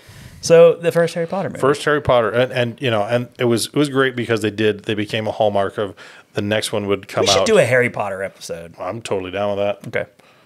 Harry Potter. Harry Potter. Fuck yeah. Harry Potter. Fuck yeah. What house are you? I'm a Gryffindor. Of course. Everybody's Gryffindor. It's they had this sorting hat at Target, and they were having this big celebration of Harry Potter. For whatever reason, there wasn't any new Harry Potter stuff out at the time, and they were putting the hat on and telling the kids what house they were in. Logan got Slytherin. He hasn't even seen any of the Harry, but he knows that Slytherin is the bad guys. It's got that sound. It's just like Slytherin. It's how Alicia Cuthbert felt when I said that thing that I said. This is a tasty bite. It's a lot worse you could say, for crying out loud. Tasty that bite. Veronica Vaughn is one piece of ace. I should know. Me and her got it on. No, you didn't. No, you didn't. Well, a guy I know. I didn't. All right. So for my number two. So this, again, well, not again, because my first one was Thanksgiving-ish. This one really isn't at all. But it's from 1989. It's one of my first real big movie-going experiences that I, was looking forward to a great deal. And, I knew it was on the horizon. It's a movie that people have been excited about for some time, ever since people knew that it was coming out. It came out on November 22nd, 1989, and it's the follow-up to the immensely, in my mind, a perfect movie, Back to the Future. Back to the Future 2 came out right around Thanksgiving. And I went to see it in theaters, and I fell in love with that movie, man. I still love it to this day. It was a great flick. To me, it's still the vision of the future. Everybody holds that movie up to what happened in that movie do we now have? You see those articles all the time. It's the hoverboard, I still think it's a crime that people sell, I don't know what the hell, roller skates together, what the hell that is. It's not a hoverboard. No. Quit it. Stop it. No. Quit calling that a hoverboard. You had the self-lacing shoes, the coat that dried out, Cafe 80s, all that shit. The Jaws 3D, or whatever it was. It was the Jaws rainbow 30. Yeah. Yeah. I adore that movie. The Cubs won the World Series. The Cubs, in fact, they beat Miami. They did. They beat the Indians in real life in 2016. Anyway. Tasty bites. Tasty bite. It's a tasty date rape. Little bits. Little bits. Hey, you little son of a bitch. I mean, what can I say about Back to the Future 2? First on-screen role for Elijah Wood. I didn't know that. Yep, first on-screen role. What was he? He when he goes into Cafe 80s and he plays the... See, the kid's like, you don't even have to use your hands? Yeah. No shit. He's got a little green colander on his head. Crap. You had Flea from the Red Hot Chili Peppers was in that film. Yep. Well, he was in the first one too, wasn't he? Was he? I think so. I don't remember. Like he and, let's see, it was Flea and, wasn't Did he hang out with Biff Tannen? Yeah. I don't think I realized that. He was in his crew. He was in his crew. I just And remember. who else am I thinking? There was like one other guy who, wasn't he, Billy Zane? Was Billy Zane one of the crew? He may have been. That sounds kind of right, actually, thinking about it. Well, that's a heck of a crew right there. That's one heck of a crew. Biff Tannen, Billy Zane, and Flea from Red Hot Chili Peppers. I kind of want to hang out with that crew. You know what? I think if you hung out with that crew today, you'd find Biff Tannen to be the tamest of all three. We're like, whoa, these other two guys, Billy Zane, I don't even know what he's on right now, but he's high as a kite. I think Back to the Future 2 has got to be one of the greatest examples of like time travel. Like they explain time travel in like such a way. It's almost like what everybody considers time travel logic now. You know, don't go into the pit. You like don't let your other people see you and like this like the butterfly effect is real. It was the joke in Endgame. Yeah, exactly. Don't tell me that your premise for time travel is based on a movie. No. Well, everybody's is, right? No running into yourself. Right, no right. betting on sporting events. Oh, the sports almanac. Sports almanac. That book, man. Oh, that's like a fantasy, to be able to have that drop into your hands. I really, it's one of the first instances of a movie where I can remember like actors playing multiple versions of themselves. Yep. It was before the clumps. Yeah, but after Coming to America. But before the clumps. But after Coming to America. Before the clumps. Come on, man. That's the scene where they were all farting around the table. That was beautiful. The clumps. Well, no, the clumps was the clumps. Was that a movie? It was the sequel. Damn it! It was. I don't even think I've seen that. I avoided it. Yeah, you did. You I saw was it. Smart. Even if you didn't see it, you saw it. Maybe I did. Maybe I just scrubbing it from my brain.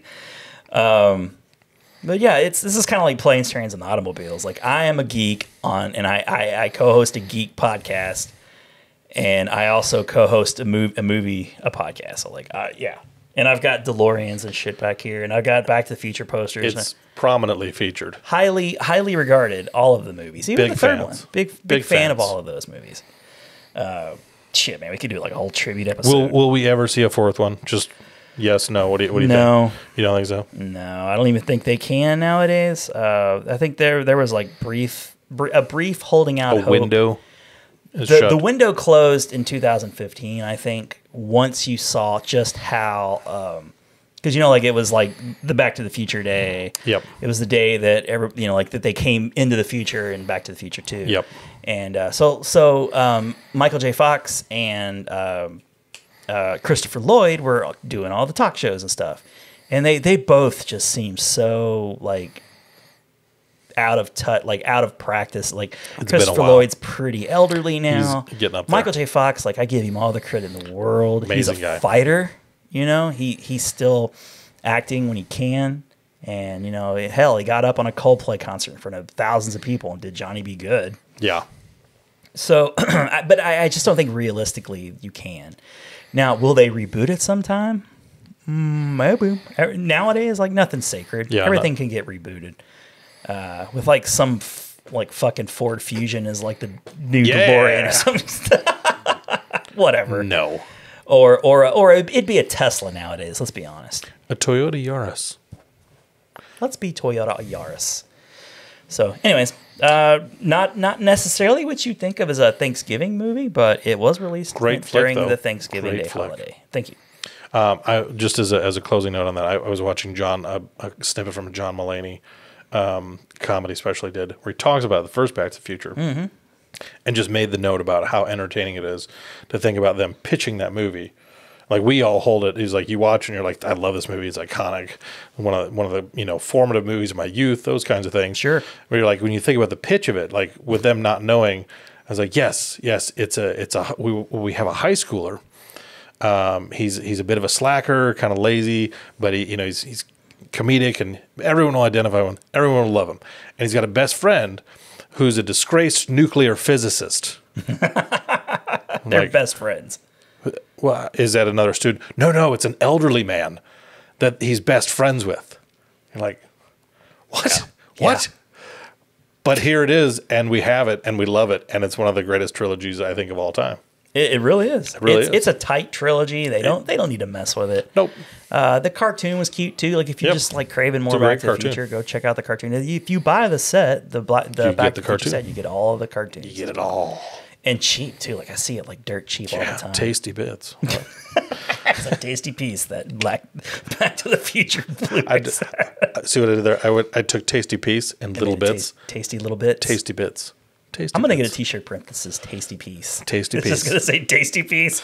People are going to say I think I'm talking about myself, but I think it should have one of those like a then we get a trucker hat. Tasty like Piece. it would be like a speech bubble, but have like a picture of you saying it. Tasty piece. I would wear the crap out of that shirt. I would wear it all day. Every day. I love that. Tasty piece. Like you're like, what does that mean? I It's now like, have a catchphrase. you need to watch the podcast to know tasty piece. Can't look at it. You can't ever think of Alicia the same. No. What's your number 3, sir? Number 3, let's see. All right, so that one's already taken. I did that one. Let's see. Do I go with that one, or do I go with one of my honorable mentions to fill in that spot? I'll go with this one. Okay. Which actually I probably need to rewatch. I was talking to a guy today who had just watched this movie on Disney Plus. Okay. Came out November 22nd, 1995. I got it. It's on my freaking list. We're just knocking each other out here. Look at that. We're just Like a boxing match. it's just a fight, just a brutal match to the end. Toy Story. Toy Story, of course. Toy Story. Yeah. Which I think it's maybe been a year or two since I've watched it. The guy I was talking to today, he was saying I've seen it like 10 times this year at least. So in your opinion, the animation, how does it hold up? It holds up. Now the facial expressions of the people are really rough. But the toys still look phenomenal. Yeah. You know, and the backgrounds. There's like a real staticiness to the backgrounds. I mean, you like watch 4, which I just recently came out in the last several weeks. It's phenomenal. It's gorgeous, and 3, and to an extent 2 as well. But one was the beginning, so it's not going to be perfect. But I think all of the characters, the toys, they hold up fine. Well, it's one of those. I mean, think about 1995. I was 12. So it wasn't like I don't have toys anymore. I mean, you still have toys when you're 12, but I know You just don't admit it. Yeah, I'm 36. I don't have toys now. I'm in a room filled with toys. I have a lot of toys. I have more toys than my kids. I have a lot of toys.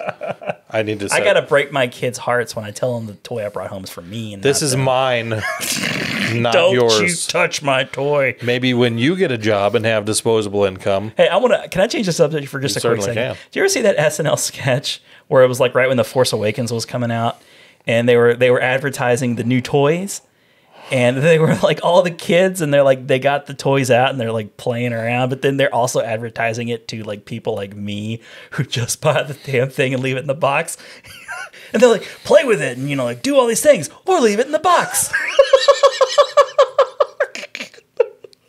It's so funny. Battle the evil Kylo Ren.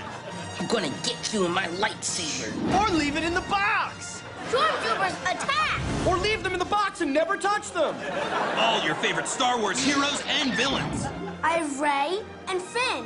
I have 3 of each. 1 to display, 1 to open, and 1 just in case. Well, because I have a ton of Funko Pops. Yeah. I'm a big Funko Pop guy.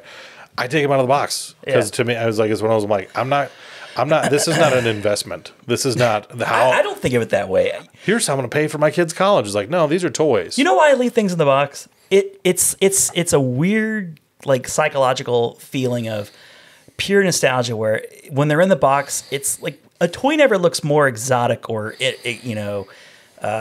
desirable as it is in the store. So, this is true. You see it in that box, and it's so shiny, and you haven't gotten your hands on it. So I preserve it that way. Like that's true. I'll give you that. Okay. Oh, because it's like when you unwrap a virgin and then like she's not a virgin anymore. Tasty bits.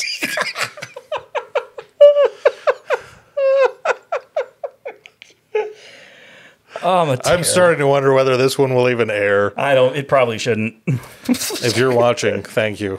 We appreciate it. I mean, if nobody unwrapped, never mind.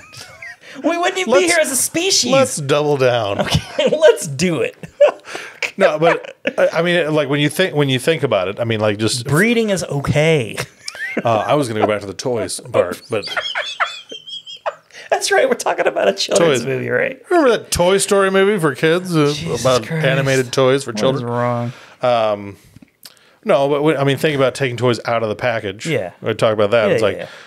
Thinking about it from an adult perspective, it's like, okay, from the moment it comes out of the package, there's a shelf life there. I mean, there's a point. It's like this toy. I mean, unless you preserved it in something, this toy eventually will not be fun. I mean, I have a lot of action figures that I had when I was a kid. Yeah. When I had kids, I said, hey, here's a bunch of the toys I had. And at times it was tough. It's like I knew I had passed these on, so they weren't like the toys that I like. And I wanted them to play with them. I wanted them to enjoy them in the same way that I did. Andy, transfers his toys to Bonnie in the third one. That's so sweet. I love that. It's a great passing, of the torch kind of thing. But it was still kind of hard to see my kids play with some of these toys rougher than I ever did, and watch toys that I loved as a kid get broken. I was very rough with my toys. It's when I was like, it's a hard thing. You're like, oh, I love that action figure. Oh, there goes his arm. Oh, there goes his head. Oh, his head popped off. I had that toy for 20 years and the head was perfect. It stayed fine. You had it for 20 seconds and the head's gone. How did you do that? But why did you do that? Why would you do that to a toy, Sid? But yeah, Toy Story. That happy child. Toy Story.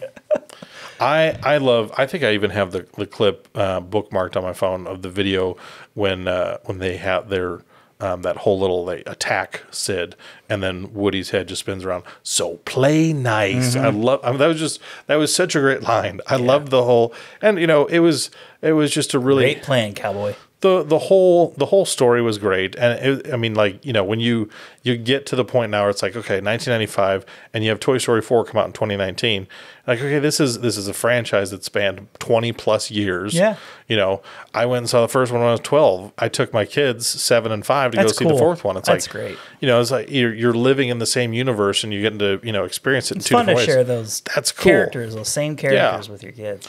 I was like, and thinking about even though he's a fictional toy, how huge Buzz Lightyear was when that first came out. I was like, he's super cool. Buzz Lightyear. I was like, oh, it was the coolest thing.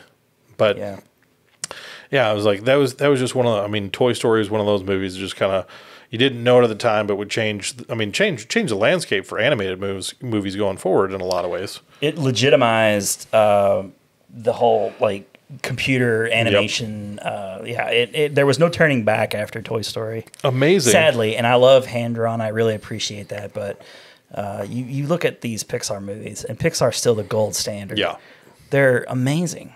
They look so beautiful, and they're so well animated. Like, they don't just look good; they move. There's a fluidity to the animation. Like they're cared. They animate with care, like hand drawn. So and.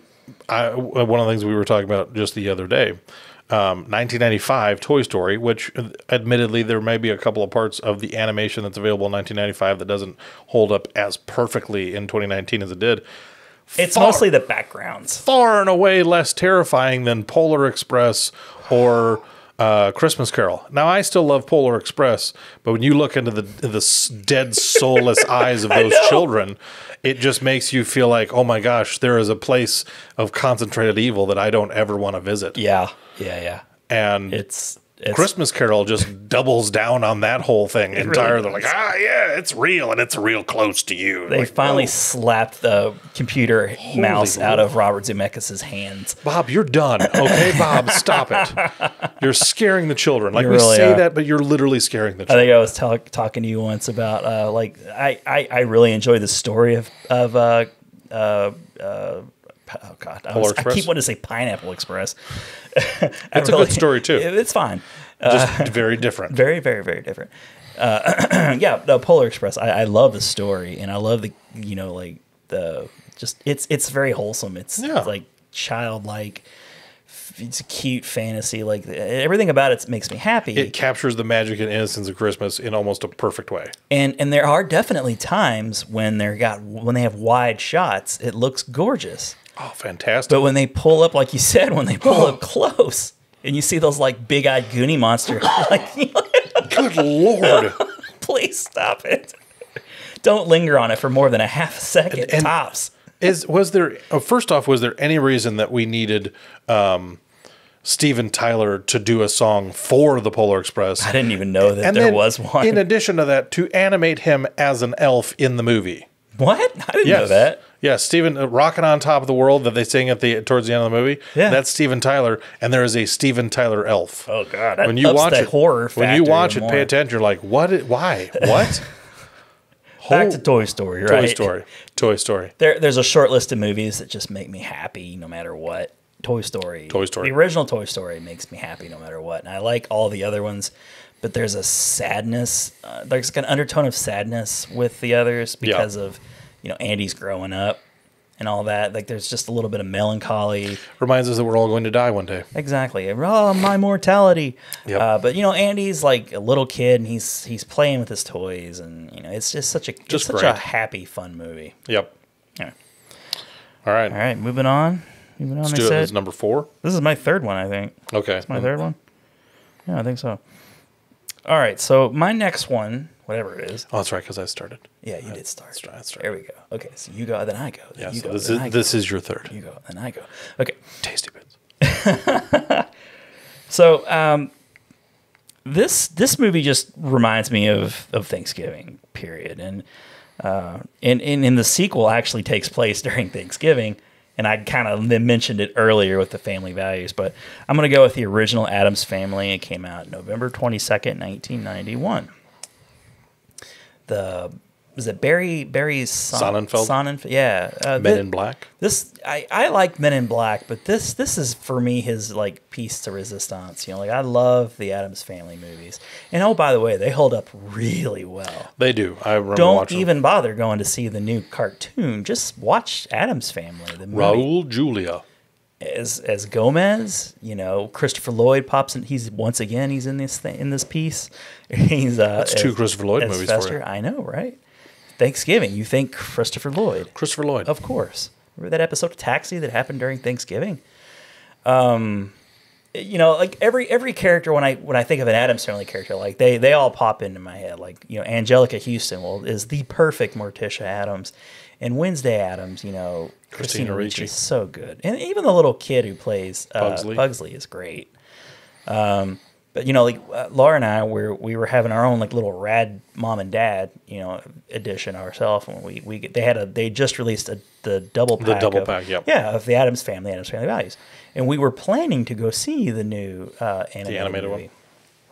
Which I'm looking at, I'm like, well, the voice cast looks good, and I never was really impressed with the art direction of the characters. Like the character models themselves to me didn't really, I don't know.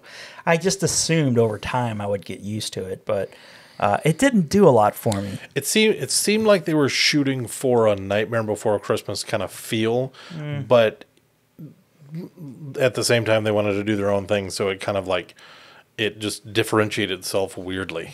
Yeah.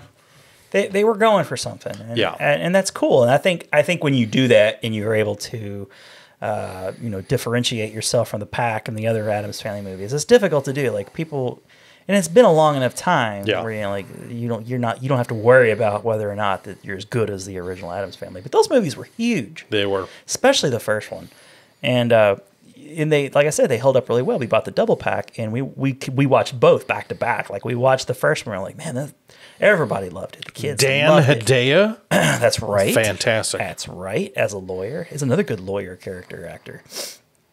And we went right into the second one. We loved them both. And then we didn't even actually end up going to see the cartoon. Because you were satisfied. We were totally satisfied. We're looking at reviews and stuff. I was like, that's getting okay reviews. We're good. We probably just saw the best version of Addams Family, so let's just leave it at that. But I remember going to see this in theaters. there was a mall that I was very excited about going to that just opened across the river, and it was like a theme park mall. It was just the best. There was gigantic arcade upstairs and like a train you could ride around on, putt-putt golf, and a movie theater, movie theater. Insane. It was insanity.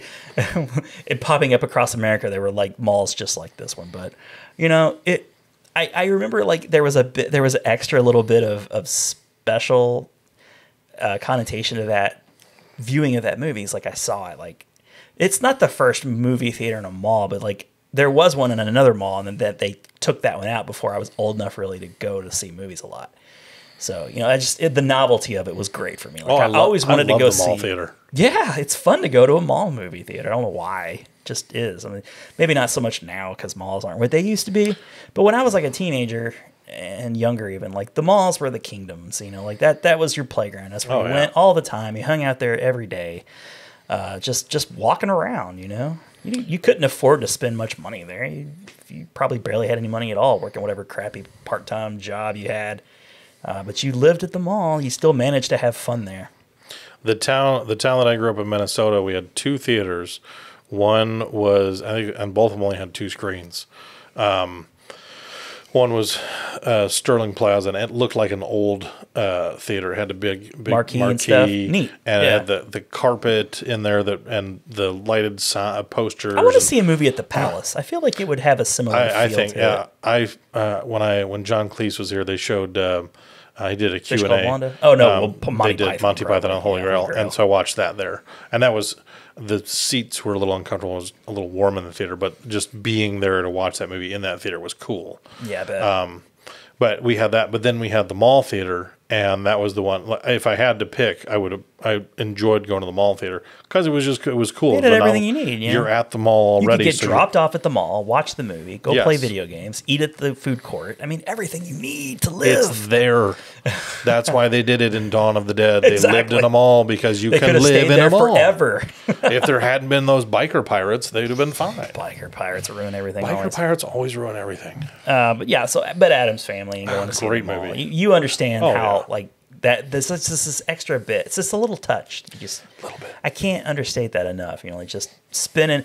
Anything I could do to extend my time at the mall was just the thing you would want to do. Oh yeah. Go to the bookstore, like grab a bunch Walden of magazines, books. Walden books, B. Daltons, you name it. And you would just but it was great because like nobody hassled you. Everybody's like, the day these of magazines the are overpriced. Just do it. Just read the magazines. I love when you will go to like a Borders or someplace like later on, and they have just 100 comfy chairs, and it was just like nobody would buy a book ever. And then over time, there'd just be like 2 chairs that people had to fight over. And they're not very comfortable. They're not very comfortable. Yeah, it's just like it's a rock, like with a chair painted on it. We painted this rock. Yes, they got on. Big green. It's like, rock. oh wait, maybe we should stop making it so cozy and comfortable. Yeah. And maybe they'll actually buy the book if they have to sit on a rock and read. Let's see. I'll get a hot cocoa, a cookie, and I'll sit in that comfy chair, read this book. Yeah. I'm certainly going to buy it. Oh yeah, I'm definitely going to buy this $80 book. Addams Family. I think you'd be remiss if you didn't mention one of the greatest songs of all time. Mamushka? No, the MC Hammer. Oh, we do what we want to do, say what we want to say, do what we, or whatever. I was like, do what we want to do, say what we want to say, live how we want to live, play how we want to play, dance how we want to dance, kick and they slap a friend. Addams Family. Yep, that's great. And I love that like Thing was playing. Was it Too Legit? Was that what was playing in his car? It was a Hammer song. Yeah, I think it might have been. Might have been Too Legit. Yeah, but the association of Hammer about like Hammer. MC Hammer. MC Hammer was huge. Popularity. And he was too legit to quit. He was back too in those legit. days. He did quit though, eventually. He did quit. Which makes you question his legitness at that point. He couldn't quit spending money he didn't have. Apparently, that's what he should have quit. Yeah. Anyway, so that's my number 3. What's your number 4? Let's see here. Well, it would have been Just Friends. We've already covered that. I take some of yours. You take some of mine. Let's see. Yeah, I'm gonna go with this one. This one's a little bit of a curveball. I don't think you would have seen this one coming. I don't have the release date because it was one of my honorable mentions. Oh, okay. But it features 3 actors at the height of their careers. Okay. One of them, it was towards the end of a long running CBS show.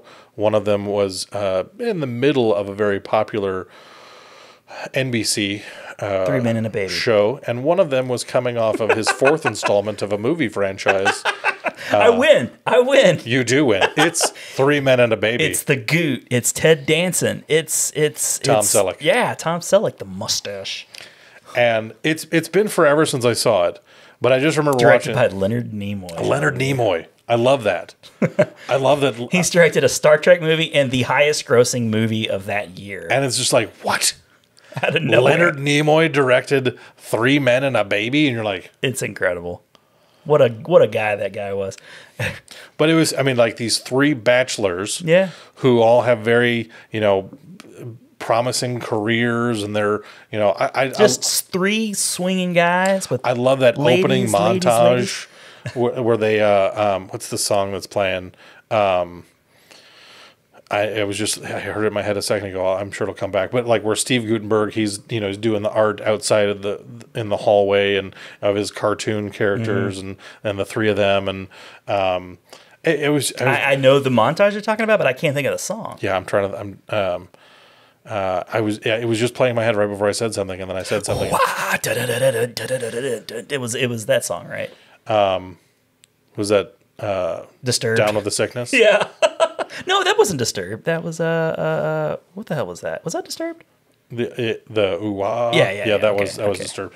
Oh, or Let the Bodies Hit the Floor. That's another great. Let the Bodies Hit the Floor. Somebody do that. Just mix, like, edit the video of that montage. Just have Let the Bodies Hit the Floor. What is it? You make me feel so good. It's in my head now. I can hear it. Bad boy. Oh, okay. It was one of those like poppy. Bad boys Exactly. make me You have a feel much so better good. singing. Puff Daddy, right? Yes, there was a Puff Daddy song. Papa Diddy Puff. Yeah, it was Mace. That was Mace. That's the song you're talking about. Well, this one was more Mace 80s. had the ladies. Yeah. This was a different song. Okay. But they're both bad boys for life. Well, not anymore. No, not as much. But just a fun, goofy 80s movie. It's one of those, like, when I think about like quintessential 80s movies, like, Oh, God, what should we do? Let's put 3 bachelors with a baby. You're That's like, crazy. 3 guys can't take care of a baby. They can't raise a baby. How could an adult human male be responsible for a baby? Well, this was a really there was a lot of gold to be mined in this concept. Yes. Because remember the show My Two Dads? Yes. With the teenage girl, like the girl's grown up now. Stacey Keenan. 2 Paul guys, Reiser it could and Greg possibly- Evigan? Yeah, you know what I'm talking about. Oh yeah, that movie featured that TV show featured Dick Butkus as the owner of the diner. I in that prefer building. Butt Dickus. That's a whole different thing. That's a different movie too. Yeah, Harry Potter. Harry Potter. Fuck yeah. Tasty bits. But yeah, it was a Thanksgiving weekend release. Yeah. I didn't see it in theaters when it came out on Thanksgiving neither. because I think It was a home video that sensation. was for a home sure. video one. But it was one of the ones as I was going through movies that came out over a Thanksgiving weekend. I was like, you know what, this is one of those movies. It's like if you said what's your top 20 movies of all time, this wouldn't come anywhere near it. Yeah. But it's one of those like. But what's your top 20 80s-ish movies of all time? Yeah, this is an 80s. This one's in there. What's the most 80s movies? Exactly. Now, were you swept up in the whole there's a ghost in the 3 Men and a Baby? I remember the hoopla about that. Oh, God. I really remember that, like, when it was happening. It was on video. And But it's crazy because, like, people would re-rent it nuts. and try to pause and freeze frame at the point, and there definitely was like a face. Now everything's in high definition. You can clearly see that it's like was it like a stand-up? It was a cardboard cutout of Ted Danson, right? Because he was an actor, and right. Like it wasn't even like necessarily like not supposed to be seen. It just makes sense that he would have it. I was just like, oh my gosh, there's supposed to be there. Like, no, this is part of the set. But it happened during a time when there was like no Snopes or anything. Yeah. So like people would swear like, People- no, it's that's a a ghost. That's evidence of the afterlife right there. Have you watched 3 Men and a Baby? There's a ghost in it. But I mentioned that because that's like just one of those urban legends. Yeah. You know, like everybody's heard of that. And if you haven't, check it out. Check it out. It's really entertaining to think that there was a time when people could be convinced. Yeah. Same people who saw Blair Witch and thought that it might be Is it real? Is it a real ghost? I'm taking lots of digs at White Machete. There's a real Blair Witch in Maryland if you go to the woods. I bet you could find that map now if you went. Go to the woods in Maryland and you will find the Blair Witch. That's a good movie. It It's like right up there with Blair like Look Witch Who's or- Talking oh, when I think 80s, most 80s yeah. movies. One of those great 80s kids-ish kind of movies. You're like, I should go back and watch it because it's like, I don't know that it's necessarily a movie for kids. I think it's more of a comedy for Oh yeah. I adults. don't know if I don't think it's necessarily. It's like, you know, I watched it when I was a kid. It's funny, like movies that were marketed towards kids back in those days. You watch them now and you're just like, that is not a That's not a children's movie. How Did is you guys this, know how is what a that children's marketed movie is? towards children, you know? Like Beetlejuice had this kind of like, is it for kids? You know? But That's why I don't do 2 shows anymore. Just won't do it. won't do it. Won't do it. But I mean, my kids did love Beetlejuice. Yeah, so my kids love Beetlejuice maybe too. he was made for kids. I don't know. Maybe we're just horrible parents. Maybe bad dads. Bad dads. Yeah. All right. Bad kids. Should I move on to mine next? Do it. Well, I guess I'm going to skip this just based on something you said earlier, so I'm going to leave that out. What did I say earlier? Trying to stay away from Christmassy movies. So you could use it. No. And honestly, this. Well, now I want to know what it is. You really You don't even wanna have to know? talk about it. You don't have to talk about it. You just tell me what it Okay, is. I was gonna mention Home Alone. Ah, 'cause I got that. That's one of my. that was honorable- just it's like gigantic movie. Oh, I almost when I was going with 3 Men and a Baby, I almost went with Home Alone, and I was going to say I'm going to break my rule. It's a Christmas movie, though, no doubt about But it. and I'm sure it'll come up in a Christmas podcast if we Yeah. do one of those. Yeah. But it's such a great movie. Yeah, it's Just such a great movie. It's one of my favorite. Early movies plug ever. for it. All right, so I'm gonna go with November 17th, 1995. I went on a date to see a movie. GoldenEye. GoldenEye. Yeah, GoldenEye. My first James Bond experience in theater. So like it was a momentous occasion. With Joe Don Baker. He was in that. Was he then? Joe Don Baker. But really, it just gives me another excuse to mention how excellent the Nintendo 64 GoldenEye was. You've been duped. This whole podcast is about Nintendo 64's. Backboard Golden. Nintendo 60 backboard. Boom! Mm-hmm. Now that you're in, the next 4 hours are going to be all about that game. No, but GoldenEye is, I think, probably the best Brosnan. It's easily the best Brosnan. Yeah, it's got a cool story, cool villain. They're not too tongue in cheeky with this one. It's a little bit, but not like they get later. By the time that they get to like Tomorrow Never Dies and like The World Is Not Enough, like they're fully on like, hey, Denise Richards is in this movie. She's a scientist. Yes, Denise Richards is a scientist. But she's hot. Tasty Hot. She's a tasty piece. Yeah. Denise Richards. We're just losing followers one by one. Denise Richards somewhere. Ugh. Sorry, Denise. She was married to Charlie Sheen, so that Dina, ought to fucking tell you something. If she shuddered at this and endured a relationship with Charlie Sheen, But I can't go we're on. in trouble. We're in big time trouble. we're in trouble there, kids. I'm sure she's still a tasty piece. Tasty bits. But but it's I think a lot of the James Bond movies were released around Thanksgiving time. They kind of owned that for a good 2 decades. Yeah. I feel like because there were some others that I almost went with. I ultimately went with GoldenEye because it was like my first. It's a great. And it's fun. It's a lot of fun. If you're going to go with a Bond movie outside of a Sean Connery one, I think you can't go. You can't go wrong with GoldenEye because I think that's just a solid. Skyfall and Casino. Is it Casino Royale? Casino Royale. Yeah, those are both excellent. And I think Daniel Craig. Now he's been in some turds too. Like, what is it like? Good Bond, bad Bond like trend? I honestly, once we got beyond Pierce Brosnan, because did Daniel Craig take over after Pierce Brosnan? Is Yeah. that where we? Okay. Yeah. Once we got beyond Pierce Brosnan, I really did. I'm not that I'm a huge, like, faithful James Bond follower. It's like I used to watch him with my dad when I was a kid, and I loved doing that. Yeah. It was like, I would say if there was any part of the franchise that I actively kept up with, it was the Pierce Brosnan era. And I think that was when it, Well, he was like your Bond, right? He was my Bond. 1995 Everybody loves was 12. their Bond. So it was like, it made sense that, that I was interested in that. It was marketed in a way as like, okay, this would be. It was very teen friendly. Teen action movie that, you could totally enjoy. And it was, James Bond, it's iconic. So it goes with the whole franchise. So Pierce Brosnan, they weren't all great. Well, he was supposed to be James Bond, remember? Yeah. He couldn't get out of was it Remington Steele? Yeah. He was supposed to be in, I guess it would have been the first or second Timothy Dalton one. He was slated to be James Bond, and then like the TV show, like the NBC, like I don't even think that he was supposed to be done with the series. But it might have been like a situation where they were trying to squeeze out a few more episodes to get to syndication. So they said that they were wrapped, but then he was like contractually obligated to do another season if they picked it up, and they ended up picking it up. Did. But then I don't think they really made any more episodes. Like I think I don't even know if they did enough to get syndication. So like they really did fuck him over for nothing. He got it years later. Everything's fine. And I always look back as Timothy Dalton was a pretty poor Bond, but I honestly he wasn't bad. He was okay.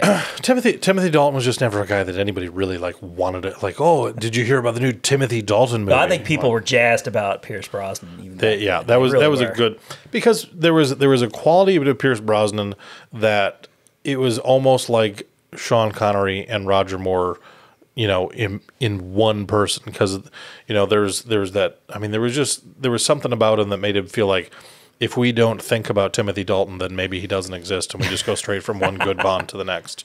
It's almost like Pierce Brosnan was genetically engineered to be James Bond. Yeah, he really was. And it just took him enough time to mature, grow in all the chest hair and everything, and then like he was ready. He was ripe. All back. He was ripe to be plucked and be James Bond. But then, like I said, his manager must have really sucked.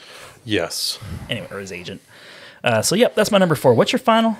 My final one. Let's see here. We already brought it up once, and I feel like just because it bears repeating, it was November 25th, 1987. Planes, Trains, and Automobiles. Yeah. Greatest Thanksgiving weekend release, I think, of all time. Yeah. I mean, comedy legends: John Candy, Steve Martin. There was an appearance by Kevin Bacon in the film. Oh, there was? Yep. I remember that. When Steve Martin is racing to try and get the cab, he's racing Kevin Bacon, who's across the street from him. Is it Kevin Bacon? It's Kevin Bacon. He looks so mature. Like he's got his little suit on and shit. Yep. I didn't realize that. Good old Kevin Bacon. Footing loose down, trying to chase a cab. Exactly. That's it. There's so many good John Candy roles. And he always taps into that lovable kind of oaf loser kind of guy. Like that's just your uncle. Like he means well. Like he's just that guy. He wasn't Uncle Buck. Del Griffith is, to me, the only John Candy role that beats him out as Uncle Buck. Mm-hmm. But Del Griffith is, it's one of those, I'm like, I could watch Planes, Trains, and Automobiles over and over and over. Oh, hell yeah. It's just, hell yeah. It's hilarious every time you watch it. You're going the wrong way. How does he know where we're going? Yeah. Thank you. I can play that whole movie in my mind from start to finish. Those aren't pillows. And I mean, like, just every part, like, I mean, they walk into the room and there's one bed. And is it even a full bed? It looks like a twin. Like a twin bed, yeah. Like a twin. I mean, like, what hotel has one twin bed in it? And then John Candy takes a shower first. And then, like, uses up every towel. 10 seconds later, the entire room is just demolished. Like, the premise from the onset is, hey, I met a stranger today, and now we're sharing a hotel room together. What? God. But, I mean, like, it's so outlandish and so ridiculous. I mean, every single part of it is just, like, you just bounce. Every character is a character. And then, I mean, the scene that gets the R rating where Steve Martin, who has finally had it, he goes and he just absolutely unloads on, what's her face? Is it Edith? Yeah. Yeah, that plays Yeah. like the receptionist from Ferris Bueller's. Yes. She's so sweet. Edie McClurg. She is fantastic. You know, it's funny that you mentioned that because when I was working at a video store, mom and pop video store, they had a strict like cartoons only policy for the movies that were playing on all the monitors around the store. And you know, it was me and a buddy of mine and another person, and I talked him into watching Planes, Trains, and Automobiles because it was like Thanksgiving time, and we were just like, "Come on, let's just watch it. It's Planes, Trains, and Automobiles. It's nothing." That scene, I forgot that scene, and I was sprinting. I was putting movies on the shelves, and it dawned on me like I had a 5-second like realization. I was like, "Oh shit." So I'm like, I didn't make it. The whole damn thing played, and and at that point I was like, well, I'm over it. I might as well just let the movie go. I'm gonna talk to the boss tomorrow, and that might be the end of me here. But yeah, it was just like a slap on the wrist. But I mean, it's one of those like, it's such a great scene. I mean, just when you just see every part of him just, and then I mean, he's so frustrated in that movie. Honestly, I mean, one of my favorite jokes is right after that because Steve Martin, I mean, there's a quality to his comedy that I've always loved. Oh, yeah. And he dabbles in sarcasm, but he doesn't primarily deal in it because he does so many different comedic things. Yeah. But I love the line when he's right outside that St. Louis airport, and it's right before Del Griffith pulls up in the car that he rented with his credit card. And he's talking to the guy who's trying to get a taxi, and he's like, yeah, I need a taxi. I'm going to Chicago. It's like, yeah, have you tried going inside? You know, they got a bunch of planes that are running. I was like, if I wanted to hear a joke, if I wanted a joke, I'd follow you into the John.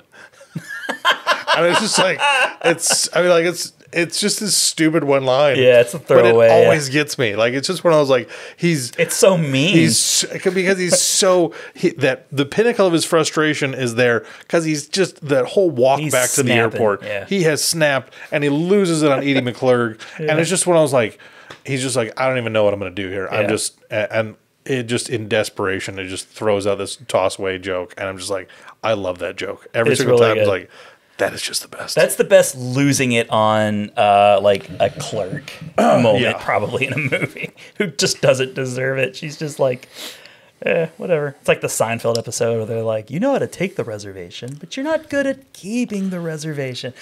Anyone you can take reservations all day long. It's holding the reservation. What else can you say, man? I think it's just we got to talk about Planes, Trains, and Automobiles twice. It's a great movie.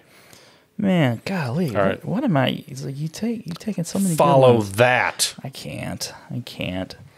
But let's see. Okay, so this is funny. So on the same day as Addams Family came out, November 22nd, 1991, another classic movie came out from Disney, and I was going to say City Slickers 2. It was about a book-loving princess. Well, she wasn't really a princess. She was the daughter of an inventor, and she is trapped by a beast, and she falls in love with him, and it's just classic. Meatballs. That was a really good movie. That was a good movie. Beauty and the Meatball, yeah. Meatballs. That's the greatest camp. We got to do like a top 10 camp movie. I'm sure we're going to have some overlap there. Yeah. But no, Beauty and the Beast. That's going to be my fifth and final. That's a good pick. I can't believe those two movies came out on the same day. And I didn't see them on the same day, but I did end up seeing them within like a week of one another. I think maybe I saw this around Christmas, like close to Christmas. I don't know. It was in there for a while. It's a tale as old as time. Yeah, but I mean, I'm going to go ahead and pick Beauty and the Beast as my fifth. It's awesome. And Angela Lansbury, of course. I mean, you know, she's Mrs. Potts for God's Murder sakes. She Wrote. Of course. Lumiere. One of my favorite characters. Lumiere is great. And the little clock. It's good stuff. Cogsworth. I think Belle's one of my favorite all-time Disney princesses. I just dig her. I think, you know, not just because she's beautiful, but there's a capableness to her. Right. And she's not like the entitled princess. No. You know? She kind of, and you know, she could have Gaston. You know, like all the other girls in town wants Gaston, but like she's just like, no thanks, I'm good. Nah. I would rather have a book. Yes. And I love that. I think that's so cool that, you know, they would do that. But I mean, all the characters are great. I don't know what else to say about Beauty and the Beast. All I got to do is just say Beauty and the Beast. It's the height of the Disney Renaissance. One of my favorite parts of that movie, and I highlight it just because they did such a great job of, you don't even care. You don't even care that, like, when you start, as we've done that before on this, where you start kind of like, well, what about this and what about that? Or like, so he was a kid, there was a witch, they turned everything into furniture, they turned all the people into furniture. Where did Chip come from? Because he's a kid. Yeah. Yeah. He wasn't around. Yeah. Where did Chip come from? This is weird. This is really, really weird. What dimension did Chip get pulled into from? What happens when everyone gets turned back into regular people? There's no furniture in the castle? None? No furniture at all? What happened there? But yeah. It's like I've read, I think BuzzFeed has done a number of articles on like if you start looking at all the funny things that if you were to evaluate this in real life, how ridiculous it was. But the thing is, I give such props to movies like that. We're like, yeah, all these things could be that, but we don't care because this movie's so incredibly great. It's Beauty and the Beast. I mean, the music's great, the story's great. I mean, it's been around for forever. I don't know how many times I've seen Beauty and the Beast. I don't know. I mean, it was my sister's favorite movie for the longest time. Oh, really? Yeah. So, I mean, I've watched it so many times. And the songs, I mean, like... Disney was on a roll, man. Oh, my gosh. With The Lion King and Beauty and the Beast and The Little Mermaid, those 3 movies, and Aladdin, those 4 movies, right? Aladdin was another... Or did I say Aladdin twice? No, yes. Lion King, Beauty and the Beast, Little Aladdin, Mermaid. and Little Mermaid. Yeah, those 4 movies, like, there's never been a run. I think maybe Pixar could lay claim, possibly, but that run of movies, and it's not like movies that came right after were bad. They were fine. Like Mulan's fine, and you know Hercules is fine, and you know the Tarzan's fine. I have yet to even see Hunchback of Notre Dame. It's on Disney Plus. I actually got a chance to watch it. I saw it in theaters. Now. Did you now? Is it any good? It's got Jason Alexander, right? And Demi Moore. Bobcat Goldthwait. Yes. Hey, I'm a gargoyle. This is a great movie. Oh, I've not had that in so long, and it's so good. I'm gonna, like, turn me into a gargoyle. I haven't seen the movie, so I don't know what he does. That's fantastic. Thank you. That's such a good Bobcat Goldthwait. I'm sorry. That's so good. That's so good. Oh, stop it. Just stop it. But Hunchback, I mean, it's okay. Yeah, I mean, Demi Moore, too, right? Demi Moore. Yeah. Demi or Demi? I don't know. Kim Basinger? Basing? Is it Basinger? Basinger? I don't know. But yeah, Beauty and the Beast. Great flick. All right. Cool. I'll give you that one all day long. Those are our 10. Those are 10 flicks. 10 great movies that were released 10 in the Thanksgiving Day holiday window. So nailed it. Bet you didn't know some of those came out around Thanksgiving, folks. But you do Probably now. learned a thing or 3. We taught you a lesson. Sounds like down the shed waiting for my Bible lesson. Whoa! You went like from Bruce to Family Guy to like Sling Blade. Mm-hmm. That's a mashup I've never known I wanted to see before. I recognize some of them French fried tater. Mm-hmm. All right, well that concludes that, which leads us to the end of the show. Post credits. Post credits. We're gonna do a Rad Dads. I'm gonna have to ask you to do Rad Dads because I'm gonna have to change my Rad Dads. Okay.